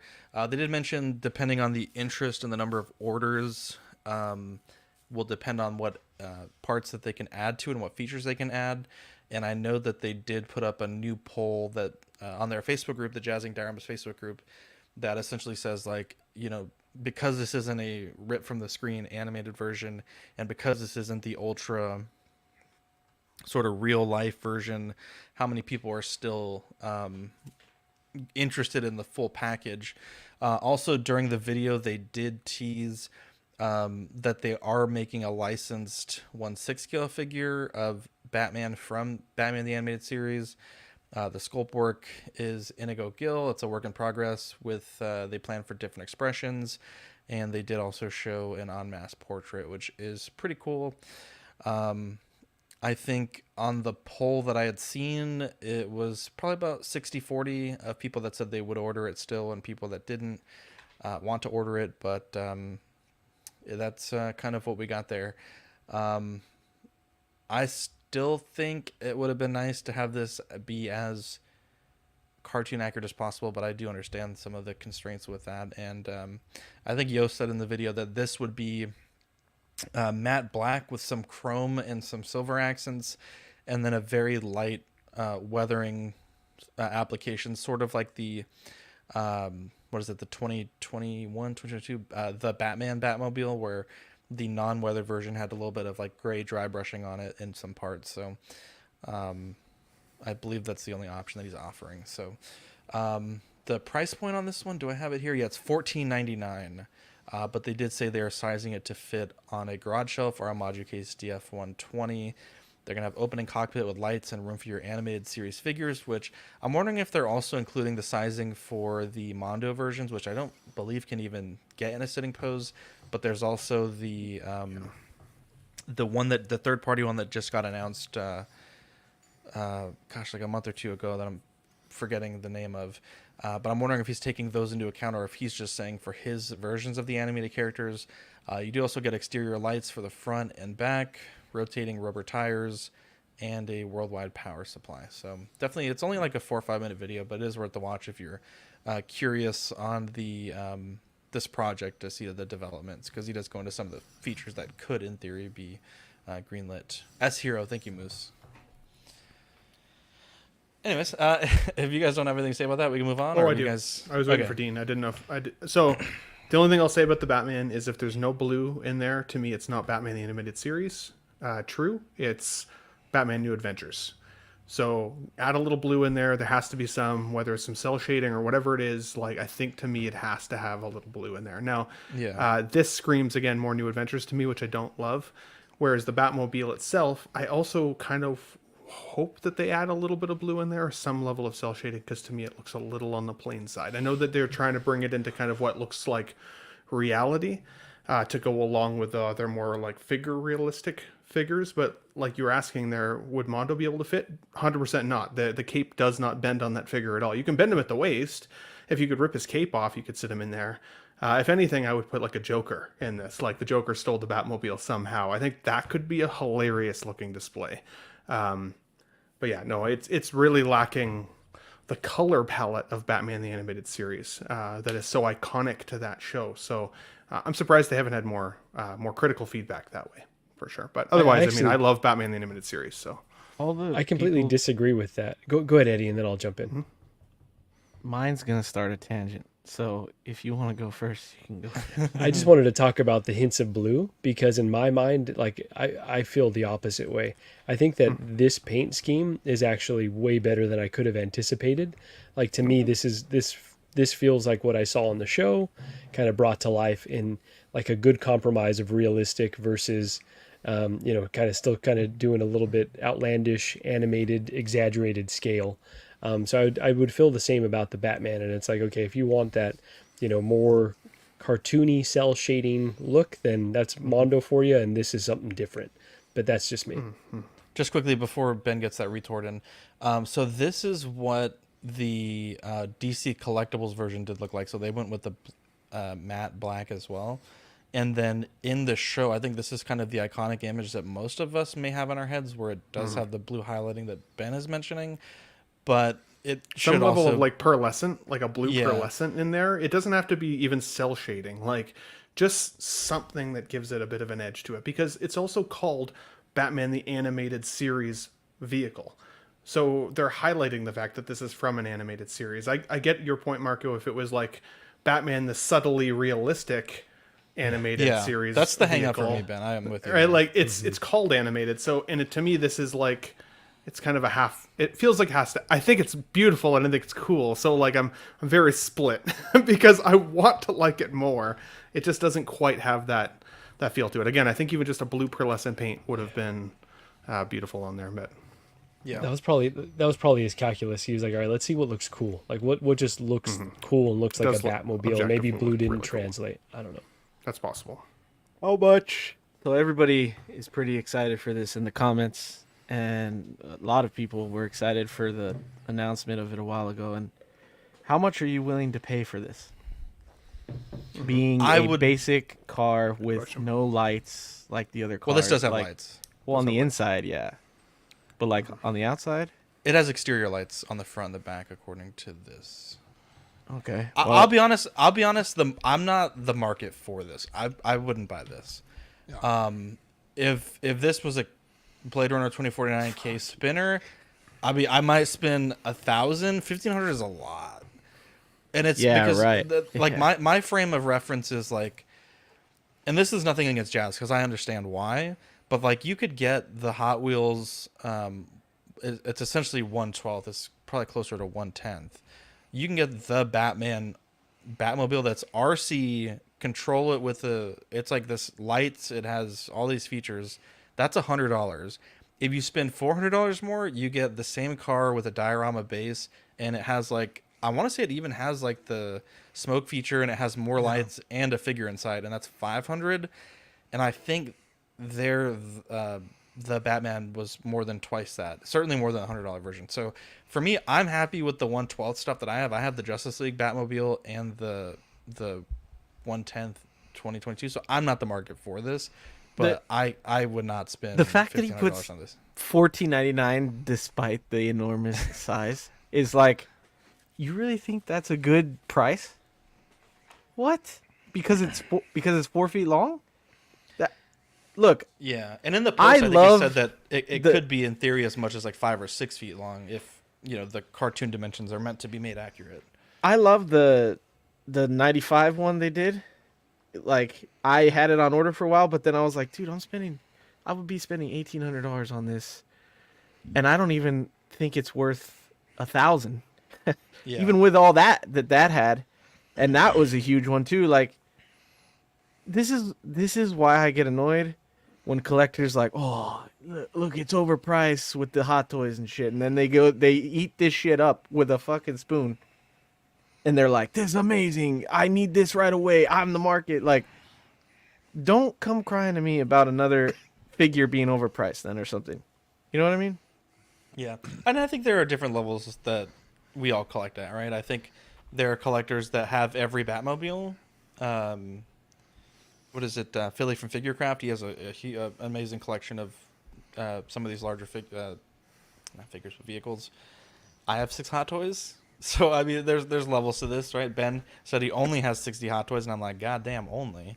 I mean, I just meant in comparison to some of the folks who have like hundreds. Yeah, but there are levels to this. I'm not the market for this at all, and I think it's good for you, Eddie, that you realize like, hey, this isn't worth it for me. I'm out. I'm not gonna buy this and potentially be unhappy with my decision. So I respect you for that. I just think that everybody kisses. Look, I love what he does. I have no hate for this man. I have none. But I think it's crazy that everybody kisses this company's ass when it comes to these things, and no one says anything. Like, they're like, no, we love it, we need it. And it's like, bro, this is overpriced. They're always overpriced. They always have issues. They're always something, and no one ever says, yes, they bring it up, but then they're like, oh, he'll fix it, the later batches, whatever. Like, fuck, dude, okay. I think we're going to keep justifying it. We've been pretty critical on this show. In fact, I think at times, perhaps the criticism wasn't taken particularly well by some of his fans. Other times, I think, they've appreciated things we've said about his stuff. But I like to think that we, at least on this show, I do get what you're saying, Eddie, 100%. But I do, God damn, that's loud thunder. I do think that we do try to take a more critical look at everything. And with that in mind, let's move forward to this. Well, can I just say one point about Eddie's, because I didn't even. I hadn't even. Sorry, I saw a good transition and I wanted to take it. Go ahead, Ben, and then Dean, and then I'll go last. I was gonna say there's a couple. I understand where you're coming from, Eddie. At the same time, I also recognize that they make less of these in this particular company. So typically, if less is made, that drives the price up, right? The more you make, the lower the cost can be. So there is that aspect of it. But also, people do like prestige items and things that have a limited amount of them in existence. And a lot of us got into collecting because we at the time felt, before we knew any of the rest of us, that Hot Toys were very limited items and very prestige items, right? And if these vehicles or the figures that he gives us, being Jazz Inc., ends up being the figures or vehicles that really does dial into that nostalgic button, then a lot of people are willing to pay what it takes to get it because nobody else is making it. And Yeah, if Ben, they're that the was gonna only be my game, if point, they're too. the only game in town, they could charge whatever they want. You've said it many times, Eddie. Like, if you don't want it, don't buy it. If you don't like the price, don't buy it. I've heard you say that lots of times, and I think that's great feedback. $1,400 does, or $1,500 does feel expensive. When I convert to Canadian, this is well over $2,000. When I compare this to the '89 Batmobile, I felt like that there was more value in the '89 Batmobile. If I'm talking to like details and lighting and specifics, but Batman the Animated Series is my jam. That's what got me hooked on Batman. So that's why I'm fighting more for the realism of what it looks like versus what the cost is. I don't care what the cost is, because if they dial it into the point I'm like, I need to have it, they're the only game in town. I'll pay the tag price for that prestige item. Yeah, and I was just gonna speak on why people go up to bat for Yost so often, is because, like Ben said, he's making the only version of whatever it is, and he's asking the community, what do you guys want? And the community answers him, and then, for the most part, he does what people are asking for. Now, there are some things, obviously, he hasn't done that people have been asking for, but for the most part, it's like, hey, I really wanted this, and Yost is getting it done, and he's the only one willing to do it, apparently, so I'm just going to pay it. Yeah, that's one thing. So I feel Also, like that's kind of where the loyalty comes from. Is like, well, damn, he's actually for the collector. It feels more that way. That's just how I see it. Go ahead, Marco, and then I'll. Go for it, and then I'll finish up. I think I had it on the tip of my tongue, and I just fucking lost it. God damn it! Go ahead, Marco. I hate Let to me see think. it. Oh man, it was good too. No, to I Ben remember. I got it. all right, go for it. Okay, here we go. I think also, first off, I agree, Eddie. I do think this stuff is very expensive. I think when you get into the level of customs, which I don't know that these are necessarily customs anymore. These are being produced overseas. These are maybe final touches and final assembly is done in-house, but for the most part, like, a lot of this stuff is outsourced, right? So I think there's perhaps this idea that it is all done, by the family as it was in the past. I don't know that that's the case anymore, though I haven't officially confirmed that. But from the photos of the assembly process, there's certainly a lot of different languages in the background. When you look at custom figures, right, there was a guy that had a Helldivers figure, I think it was today or it might have been yesterday. And I was like, dang, that's pretty cool. And, someone was like, I want one. And the guy linked it, and it was $830 before tax and shipping for a 1/6 scale figure. So he's the only guy making them right now. It's kind of just what it is going to cost. It's going to cost. And, I made the NCR Ranger custom, and I've had a few people ask like what it would cost to print one. And, again, it's like, I mean, this is what I would charge. It's expensive. It's probably not worth the money, but if I'm going to make this again, or at least make the parts for it again, like, it's going to cost money. But again, those are not entirely apples to apples. Yeah. You're like, Yeah. for the sake of time, I should just drop it, because I could argue all of these points, but you're just gonna keep saying the same. I do agree with over you and though. over. I do agree with you though. Because like you just We're on the same side counteracted, here. you just counteracted Ben's argument. The fact Which that one? Ben was like, "Oh, this is limited and custom, and no one else is doing it," but you're like, "Well, is it really? It's overseas now. It's mass marketed. Well, it is still limited, but it's not. And it's not made and in house. No one makes those arguments when Hot Toys does their limited amounts. In fact, when Hot Toys does their limited amounts, they're like, "Oh, I fucking hate this. I don't want it limited. It sucks." I think that's Please, a different no limited more. though. Hot Toys goes out and says like, "Hey, we're gonna make." That's why I just 2,000 want to of drop these. the argument, because people But don't get it. They're but like, realistically, well, you're that's talking about that two different thing. limited. No, limited. there's Jazzing- limited and there's not limited. Hot Toys has a bigger market, so if they make something that's 2,000, that could be the same pile of limited versus 100 for his smaller market. There's no difference, but people make it a difference because it allows them to win an argument. I would disagree with you. I know. Hot Toys goes out and says we're only making 1,000 of these. Where Jazz Inc. opens it for a period and says once this period's over, that's the number we're making. That's a completely different limited. Okay. Yeah, Okay. but Eddie, all the points you're making about, the price, you're not incorrect, right? Like we don't I know know that. how much it takes, right? So no, You guys we to don't tell me we don't that. know how much it takes for these to be manufactured, the R&D. We don't know if it adds up to that price. For Hot Toys, we don't know that as well. It certainly seems like on both they are more expensive. It feels like they're way too expensive on both, just buying a standard 1/6 scale figure and then buying a Jazz Inc. vehicle. But I'm sure once you buy the first one, you're like, well, it's actually a pretty dang nice piece. I've seen a few in person, but I don't personally own any Jazz Inc. stuff. I can't personally say that I would be willing to spend, close to $2,000 for any vehicle because, I would have gotten the '89 Batmobile from Hot Toys, the DeLorean Mark II, and the Tumbler for roughly the price that it would cost me to get this, right? So for me, it's not worth that trade-off. But for, plenty of folks that are supporting him, it obviously is, right? They see the value in this more premium product. I don't personally see it. I see what you're saying, that you don't see that it's a pretty basic design for $1,500 plus shipping. Yeah, I don't see that value, but it's a damn cool vehicle. And I wish that it was closer to 1,000 because he would get my business for sure. I think if it was hovering, under $1,000, but now that it's kind of pushed out of range, I'm just like, it's beautiful. It is not for me. And I just have to live with that. Now, whether, at the end of the day, it's going to have issues and they're going to, it's going to be a substandard product. I can't really speak to that, but I think the design, the prototype looks really beautiful, just way too expensive for my taste.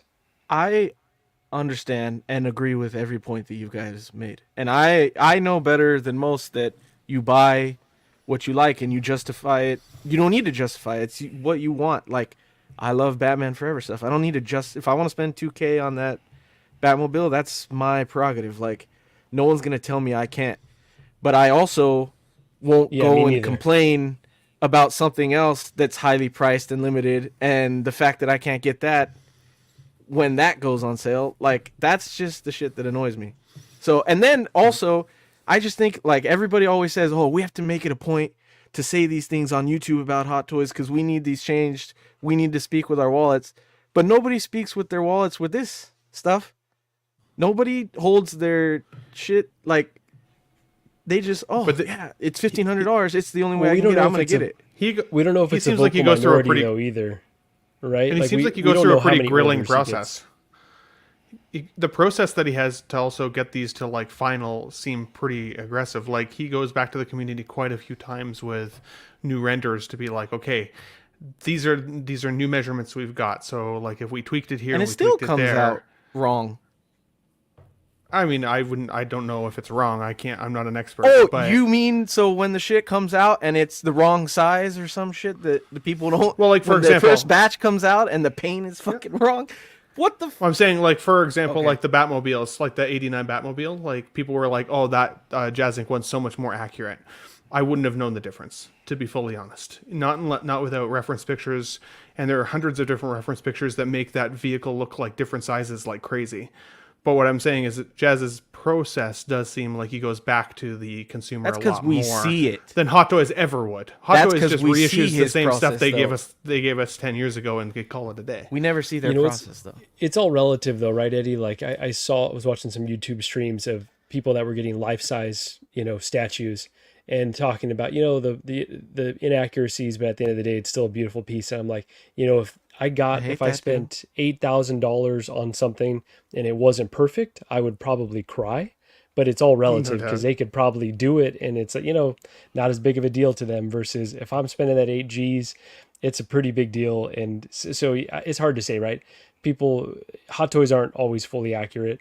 To certain collectors, they might be like, well, you're overpaying for something that's not accurate. It's just all relative in my mind.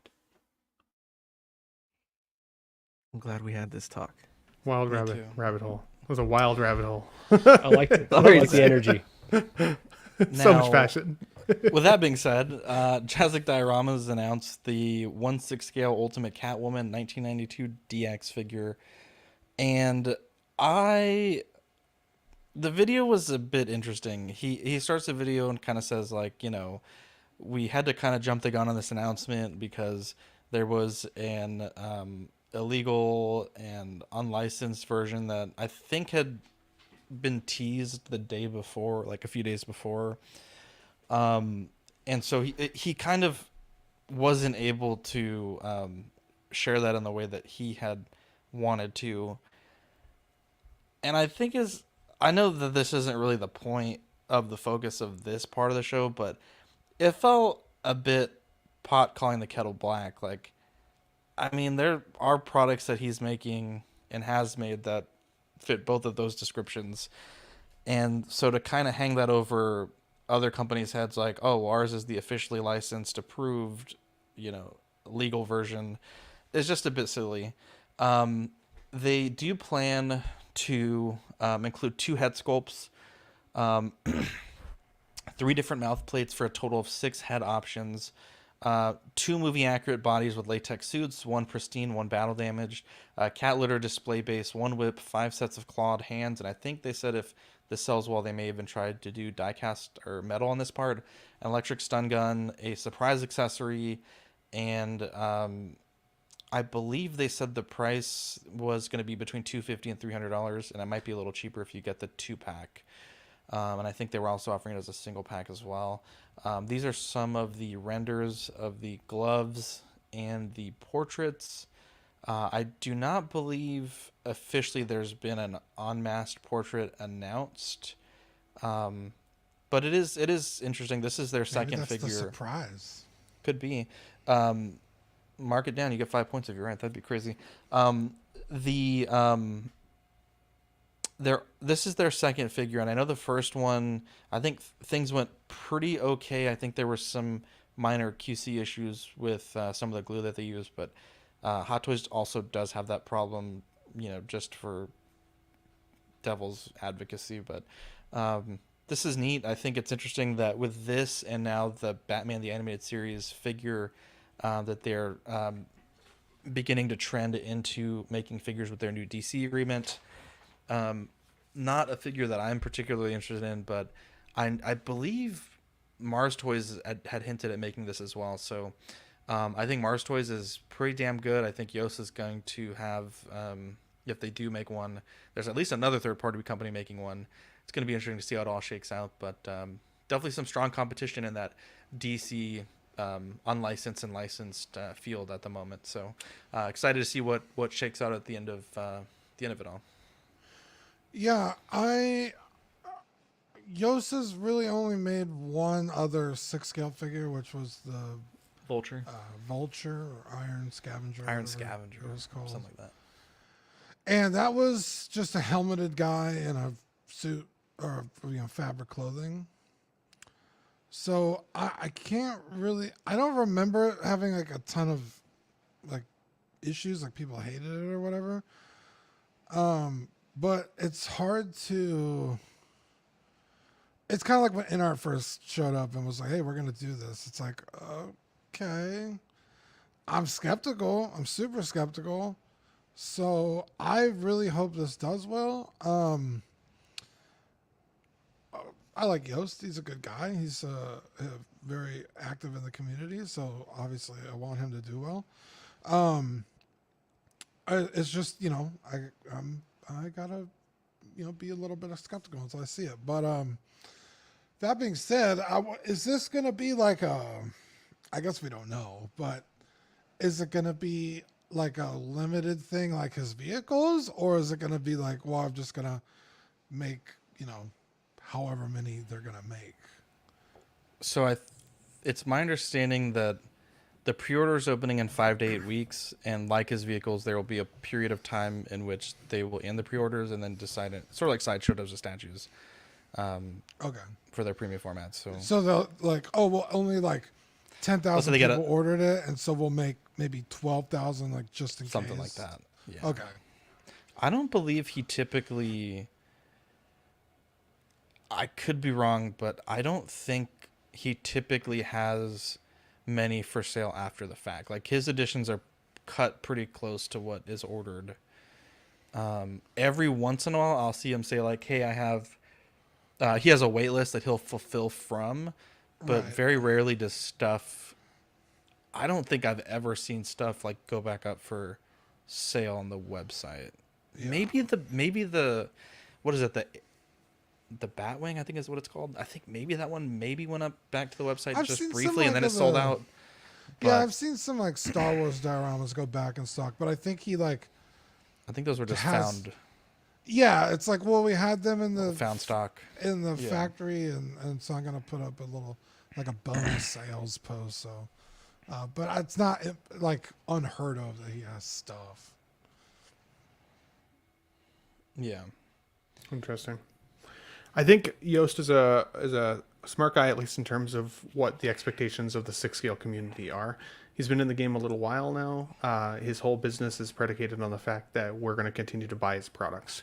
Unlike InArt and Queen Studios, InArt became its own entity so that it could sell 1/6 figures. If it shit the bed, InArt could shut down and Queen Studios could still exist. With Jazz Inc. here, they're getting into the 6-scale market. They're keeping the same name.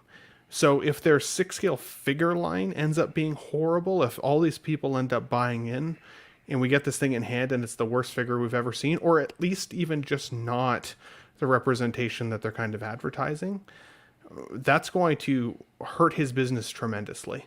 So I think if he's pulling the trigger on a figure at this point, like Selena Kyle, I would hope at the very least he's got some pretty significant confidence he can pull this off and really truly deliver for people. Because otherwise, this is a character that people have been asking for as long as I've been collecting, a decade. It's wild to me that all within 1 month we've seen at least 3 different companies, Eternal Toys, Mars Toys, and now Jazz Inc., throwing their hat in the ring for a Selena Kyle Catwoman. Most people gravitate towards licensed companies, but you eloquently put it, Zach, Jazz Inc. was not always licensed when it came to his figures. So just because the other ones aren't licensed doesn't necessarily mean that they're bad versions to have in the collection either. It depends on what your budget is, depends on how much you love the character, and whether you prefer to go licensed or unlicensed. So those are kind of the 3 factors for the selection process. I think I will put my money in on this one from Jazz Inc. because it's his first licensed figure. I think that's cool. I love Selena Kyle. I'm really hoping, knock on wood, this might piss people off, but I'm hoping we do get another 92 Batman suit at some point, a reissue just like we did with the Batman 89 suit, because I wouldn't have the Batman to go with this Catwoman specifically. But I love the actress. I love the film, and I love this suit. I think she looks amazing. And he did also indicate in Facebook there, one of the Facebook groups, that if there was enough demand for this character, if people bought into it and they liked it and the demand was truly there, that he'd eventually potentially look at giving us a Selena Kyle without the mask as well, with the hair and just the standard face. So I thought that was cool.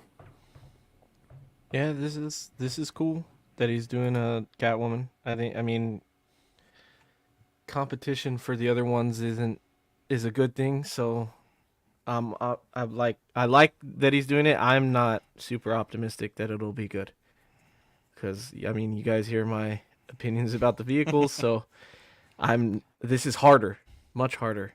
Yeah, 100%. So it's gonna take a lot of work, and I know it's a learning curve, and he had a big learning curve with the Vulture, and I'm sure he will put in the time to figure everything out and how to do the best product that he can with this. But I think it's cool, and I like that he's doing the damaged head. And I think I heard somewhere that he was going to do a 2-pack of a damaged and a regular one. I forgot where I heard that. I saw a post on Facebook somewhere that he would do a single pack and the 2-pack.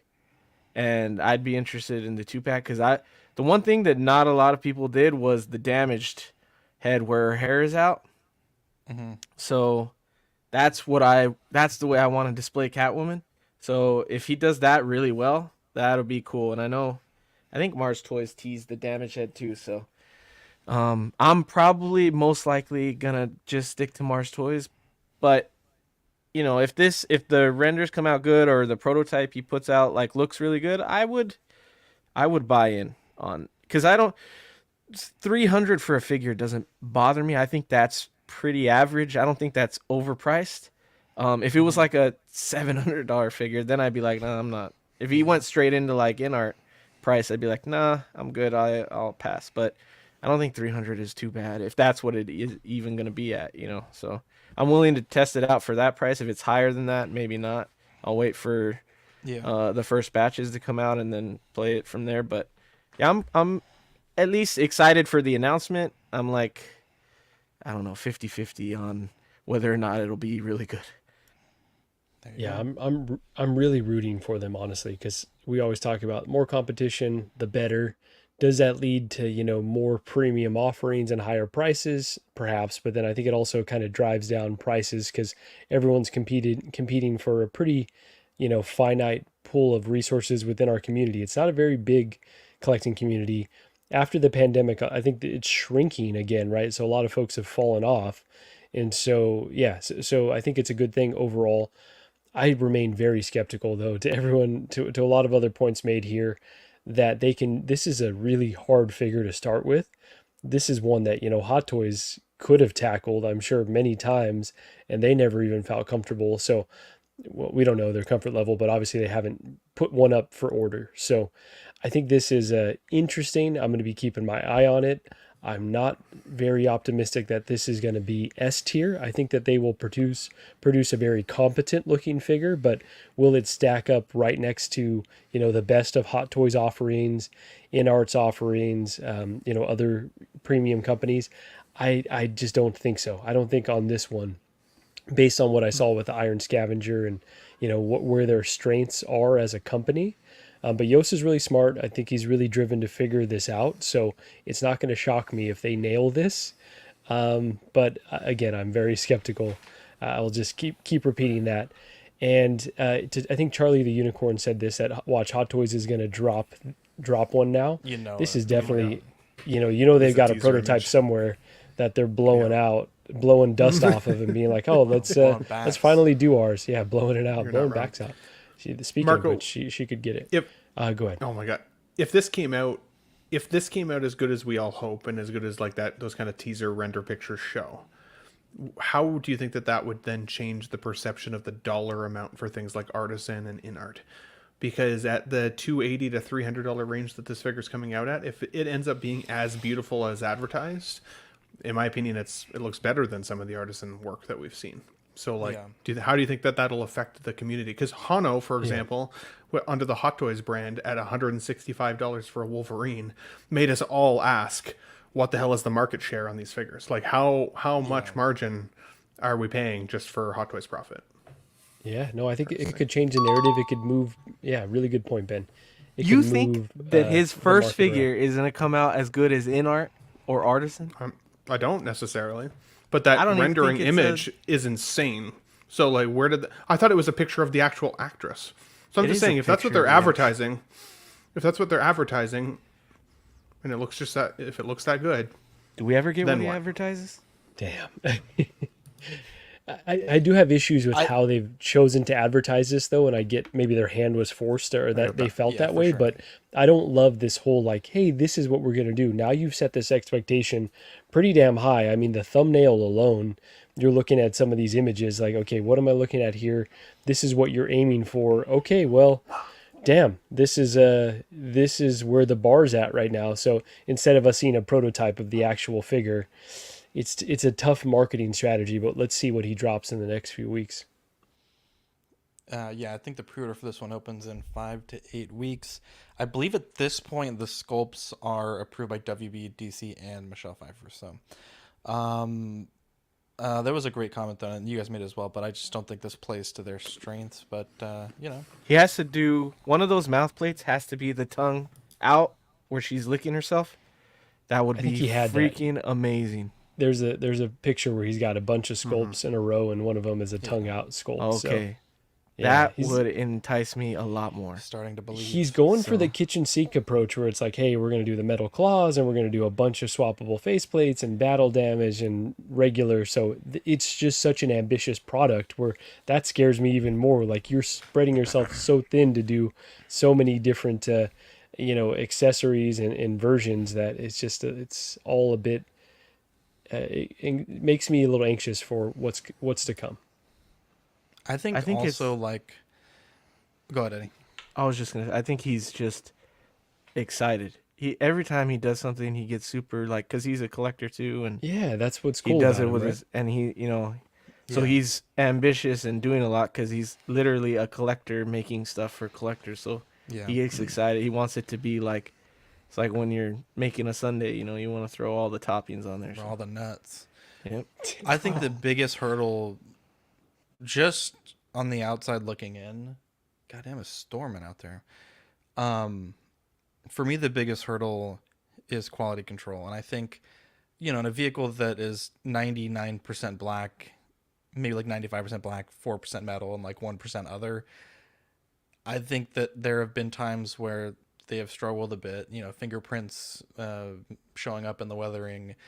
With the most recent, I think it's the Batmobile that Eddie ordered. A number of people were saying like the cockpits weren't closing right, and as a result, portions of the back of the headrest were getting scratched, and just weird things like that. And I think once you're taking that to figure where, there is flesh, there is pupils, there is paint application that has to be applied accurately and repeatedly, which we know that other companies do.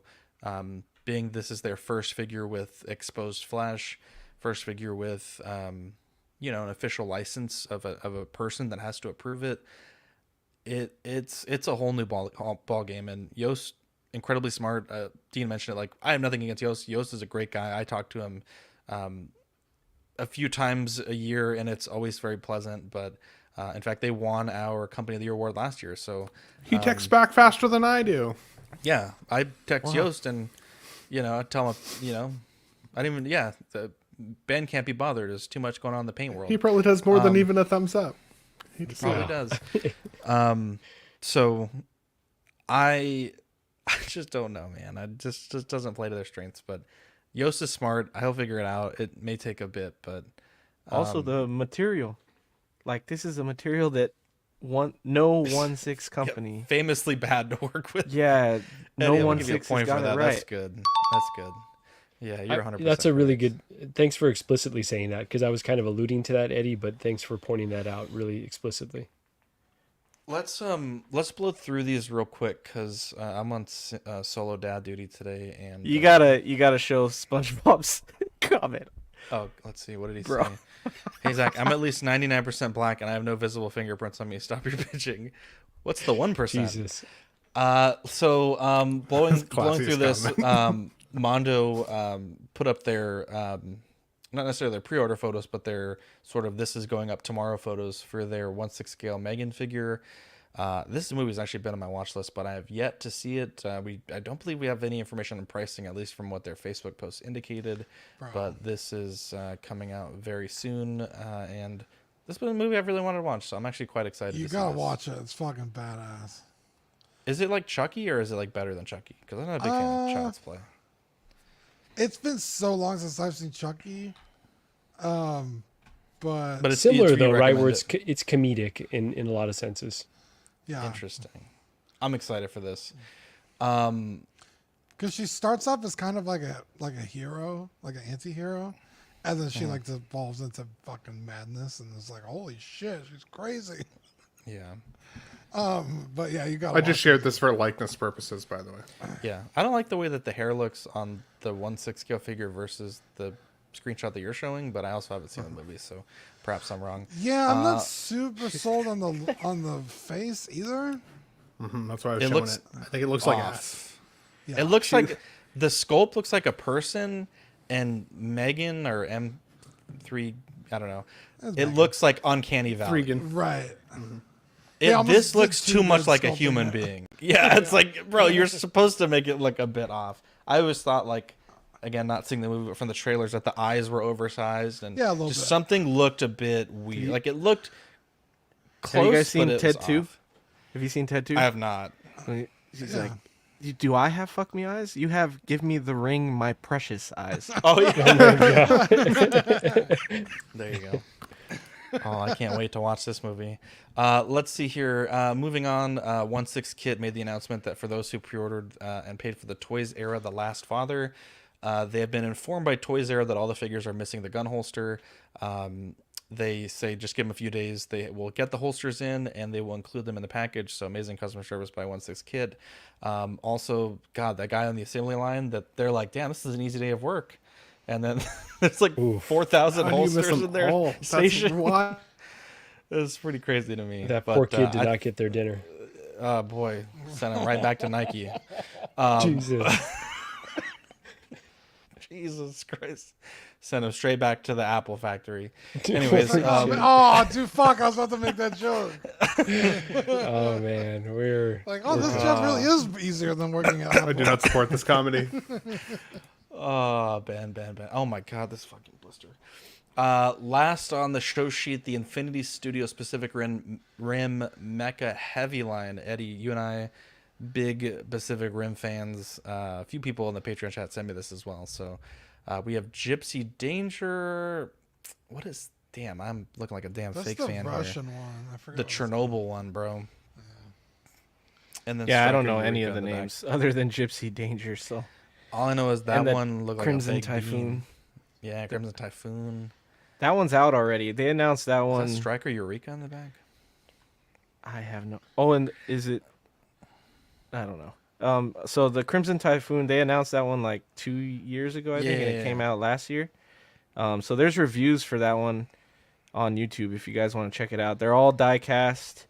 They're not super articulated like 3.0 is. So the best option for Pacific Rim would be if 3.0 got the license to make them, because that would be 100%. That would be the best bang for your buck, because those are super articulated. They're metal.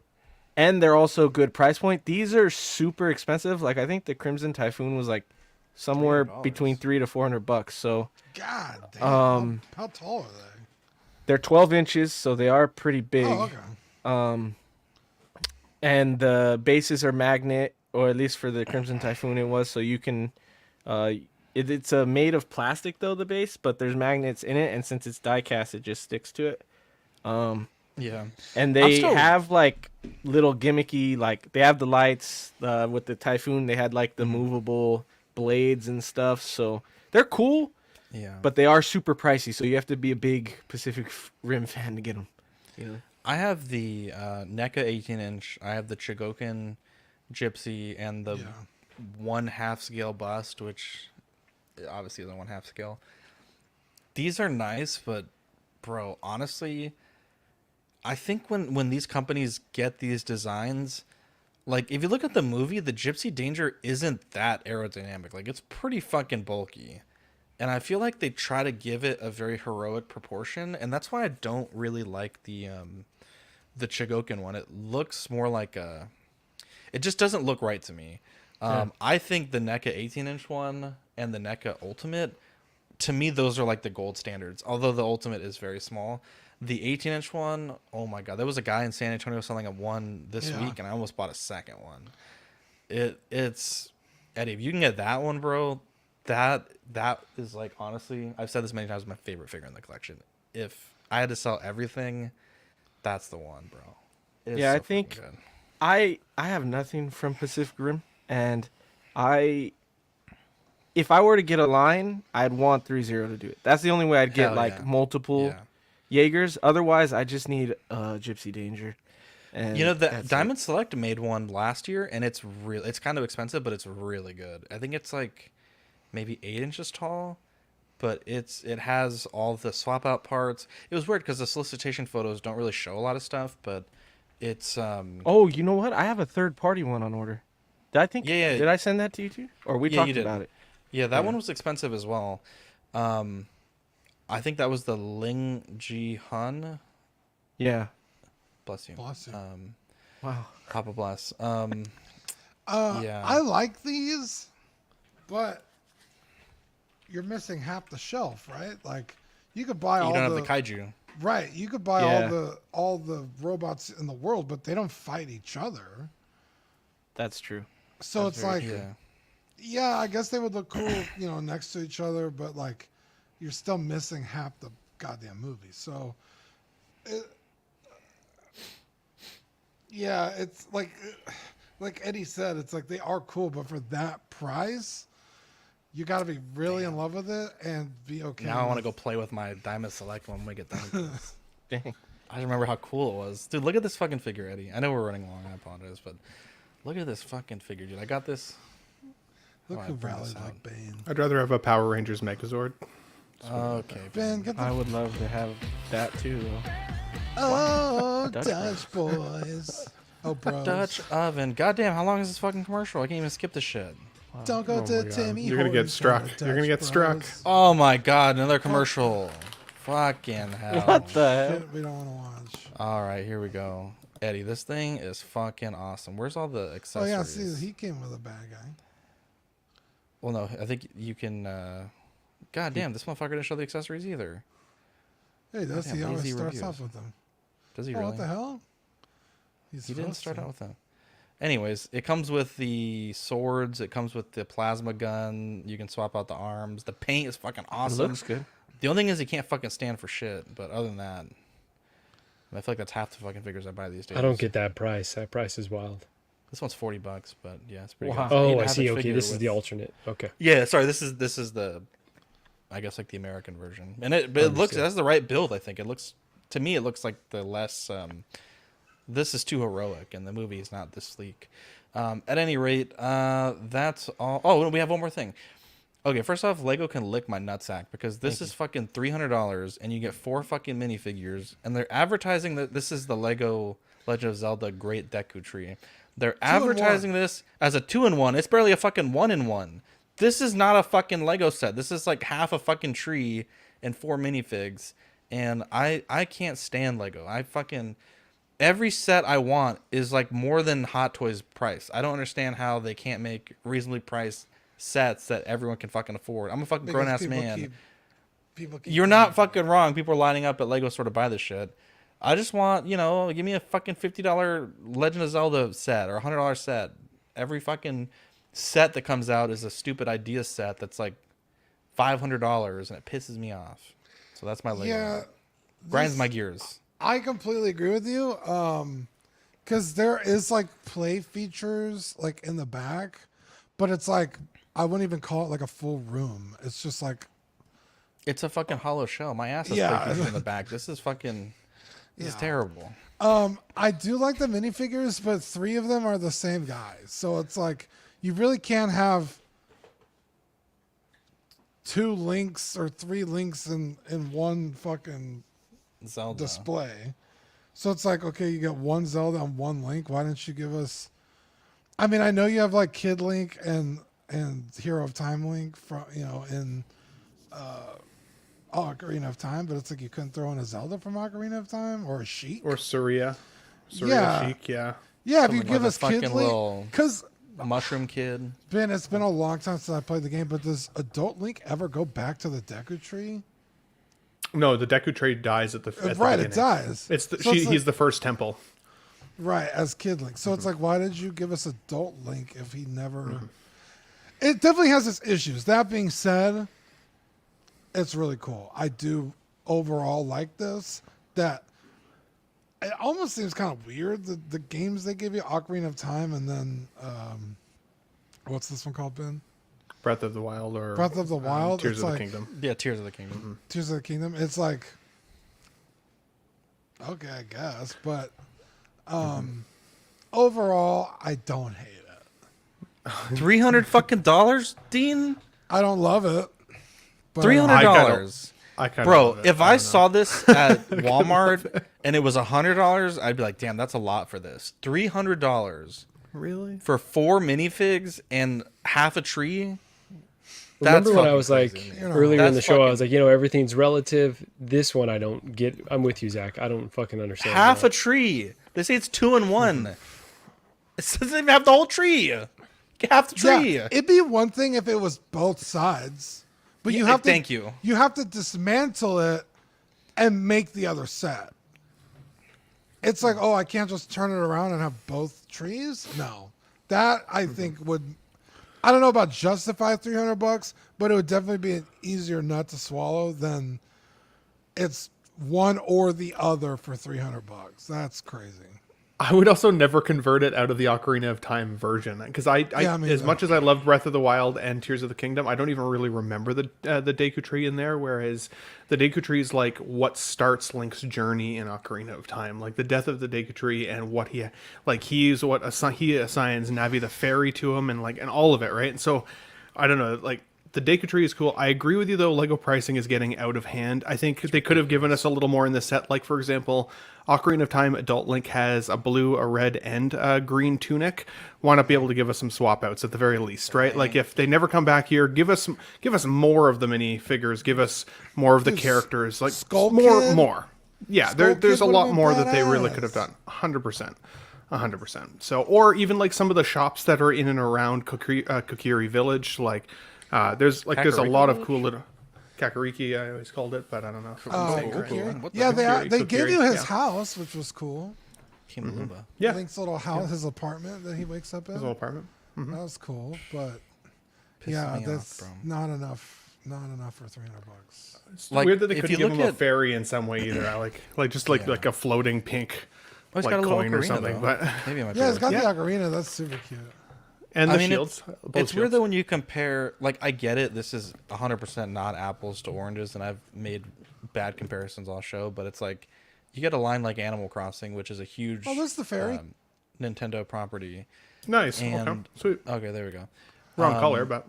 And you have sets that start at $5, right? And I would say that Legend of Zelda is probably much bigger than Animal Crossing.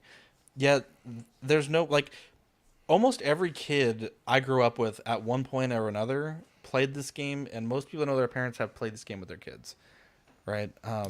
The fact that I still play this game like once every month, every 2 months. It's crazy to me. Like this set, me and Vivi built this set. She loves Animal Crossing. This was $5, and it's an amazing set. I don't understand how they can't give us this shit for other fucking brands. It starts at $300. Bullshit. Fuck Lego. Yeah, I mean, just his little house there. I could see that being like a standalone set for $25-$50. Yeah. I'm not saying you need to give us the whole fucking pizza pie, but give me a fucking slice. You know what I'm saying? Give me a fucking pepperoni. Give me some. Do we know how many bricks? Do we know how many bricks are in the set? Like, what's the cost per brick? 2,000 bricks. That's high. But 2,000 bricks for 300. It's actually a bit low. Actually, let me confirm 10 cents a brick. Yes, that's 200 times 10 is 2,000. 300. 6 cents a brick. That right? 6.5. You guys are saying the same thing. You're just wording it differently. You're not wrong. This has 2,500 pieces. And this is shipping September 1st, 2024. So I wonder, this might be I haven't seen the measurements. It's about $50 too expensive. Yeah, thank you. It's bigger. I got your package large. out on Friday, so check that tracking, baby. There's no way. Most of it is going to be in the base, though. Mm-hmm. But these aren't also most of these bricks. My phone, sorry. If you look at the tree itself is probably the leaves on both sets. That's probably 200 pieces right there, and that's not. To me, most of these bricks are kind of like throwaway bricks. There's very few what I would consider really unique bricks to this set. Obviously, you get the fairy brick, which is really cool, and you get the master sword. How much was the D&D set? $350. I want that so fucking bad. The D&D set is $350. Because you get a whole fucking castle. You get a whole basement. play set. Yeah. You get an adventure. It's and I still think that's very high. It is high. But 300 for this is. Is it something to do with the Zelda license? I don't know. I don't know if they have to pay the designer for any of this, because this is the ideas set. I don't believe that they do. But let's wrap this up because I feel like we're running long. We'll skip sponsor reads. We don't have any junk drawer. But Dean, let's say thank you to the Patreonies. Okay, give a quick shout out to Captain Fordo, Ian CB, Renee Mendez, Eric Mariscal, Quinn Aguirre, King Louis, Mark Pearson, Paul Schreiber, Equan, Chris Valencerina, Ben Thomas, David Jones, Sam Giz, Daminator, Schwab, Thomas Clark, Eric Switzer. What are you giggling about? Kevin. Because usually by the time I get to Paul Schreiber, Kevin is at my leg.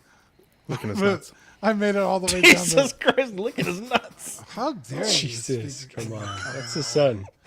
He's cleaning him. Don't one of worry the about What did he say? That was he with your cats?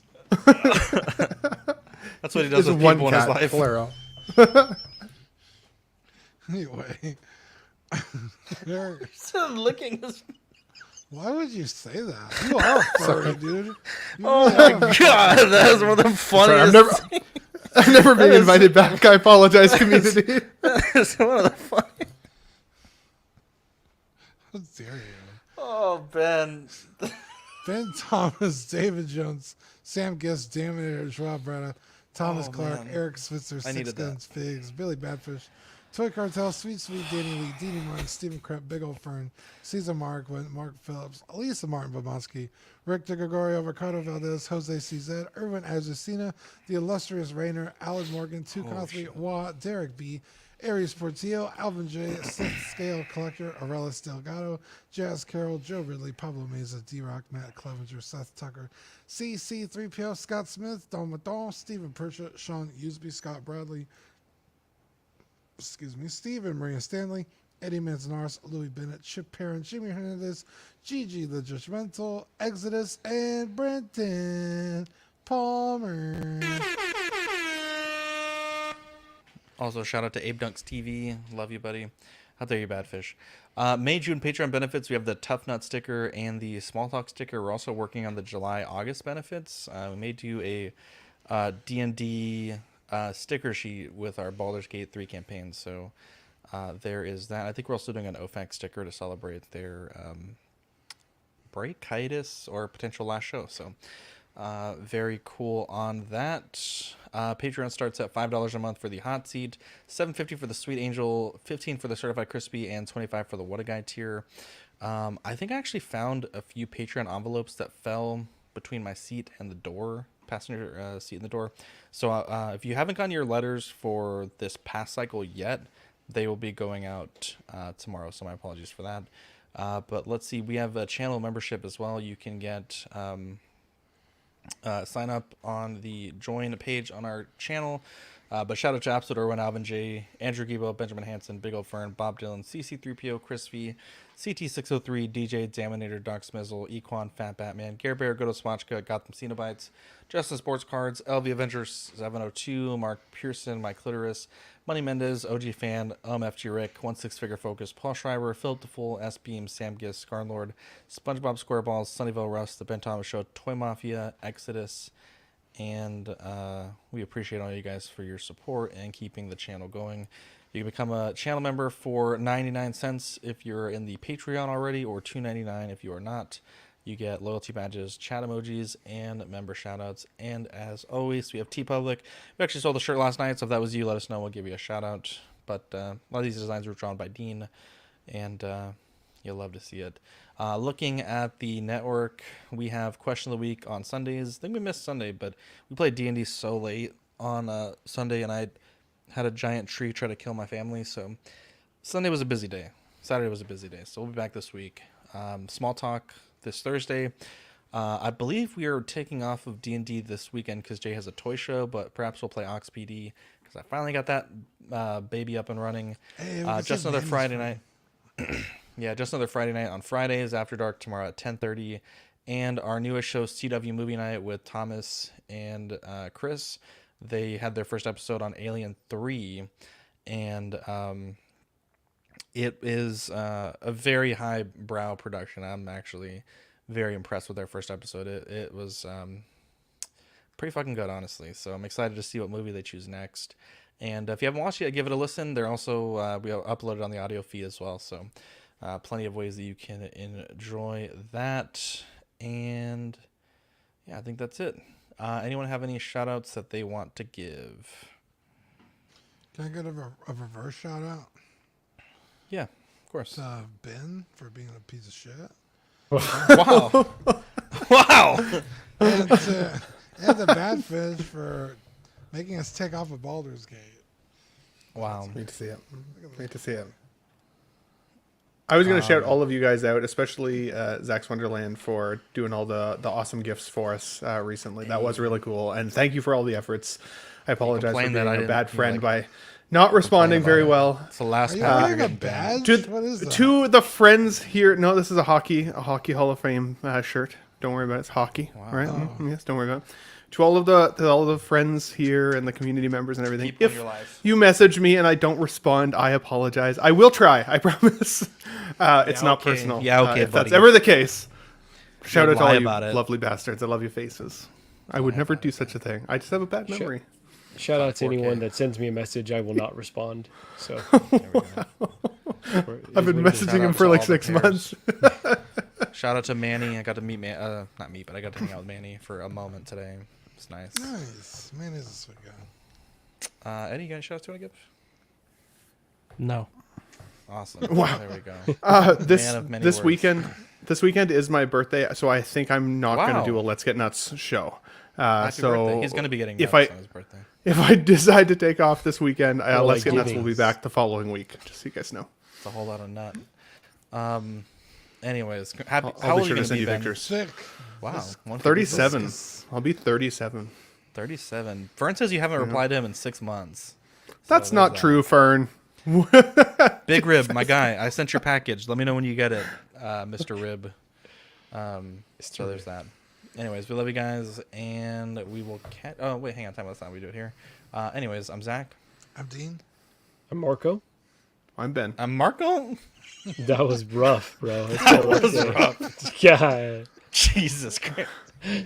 Oh, And I'm boy. Eddie. I love how when any of us slips up, it's instant, bro. It's like Instant. no, this You is got not a it. safe space. Not a It's safe. definitely not safe. Anyways, we love you guys, and we'll catch you on the next episode. Bye.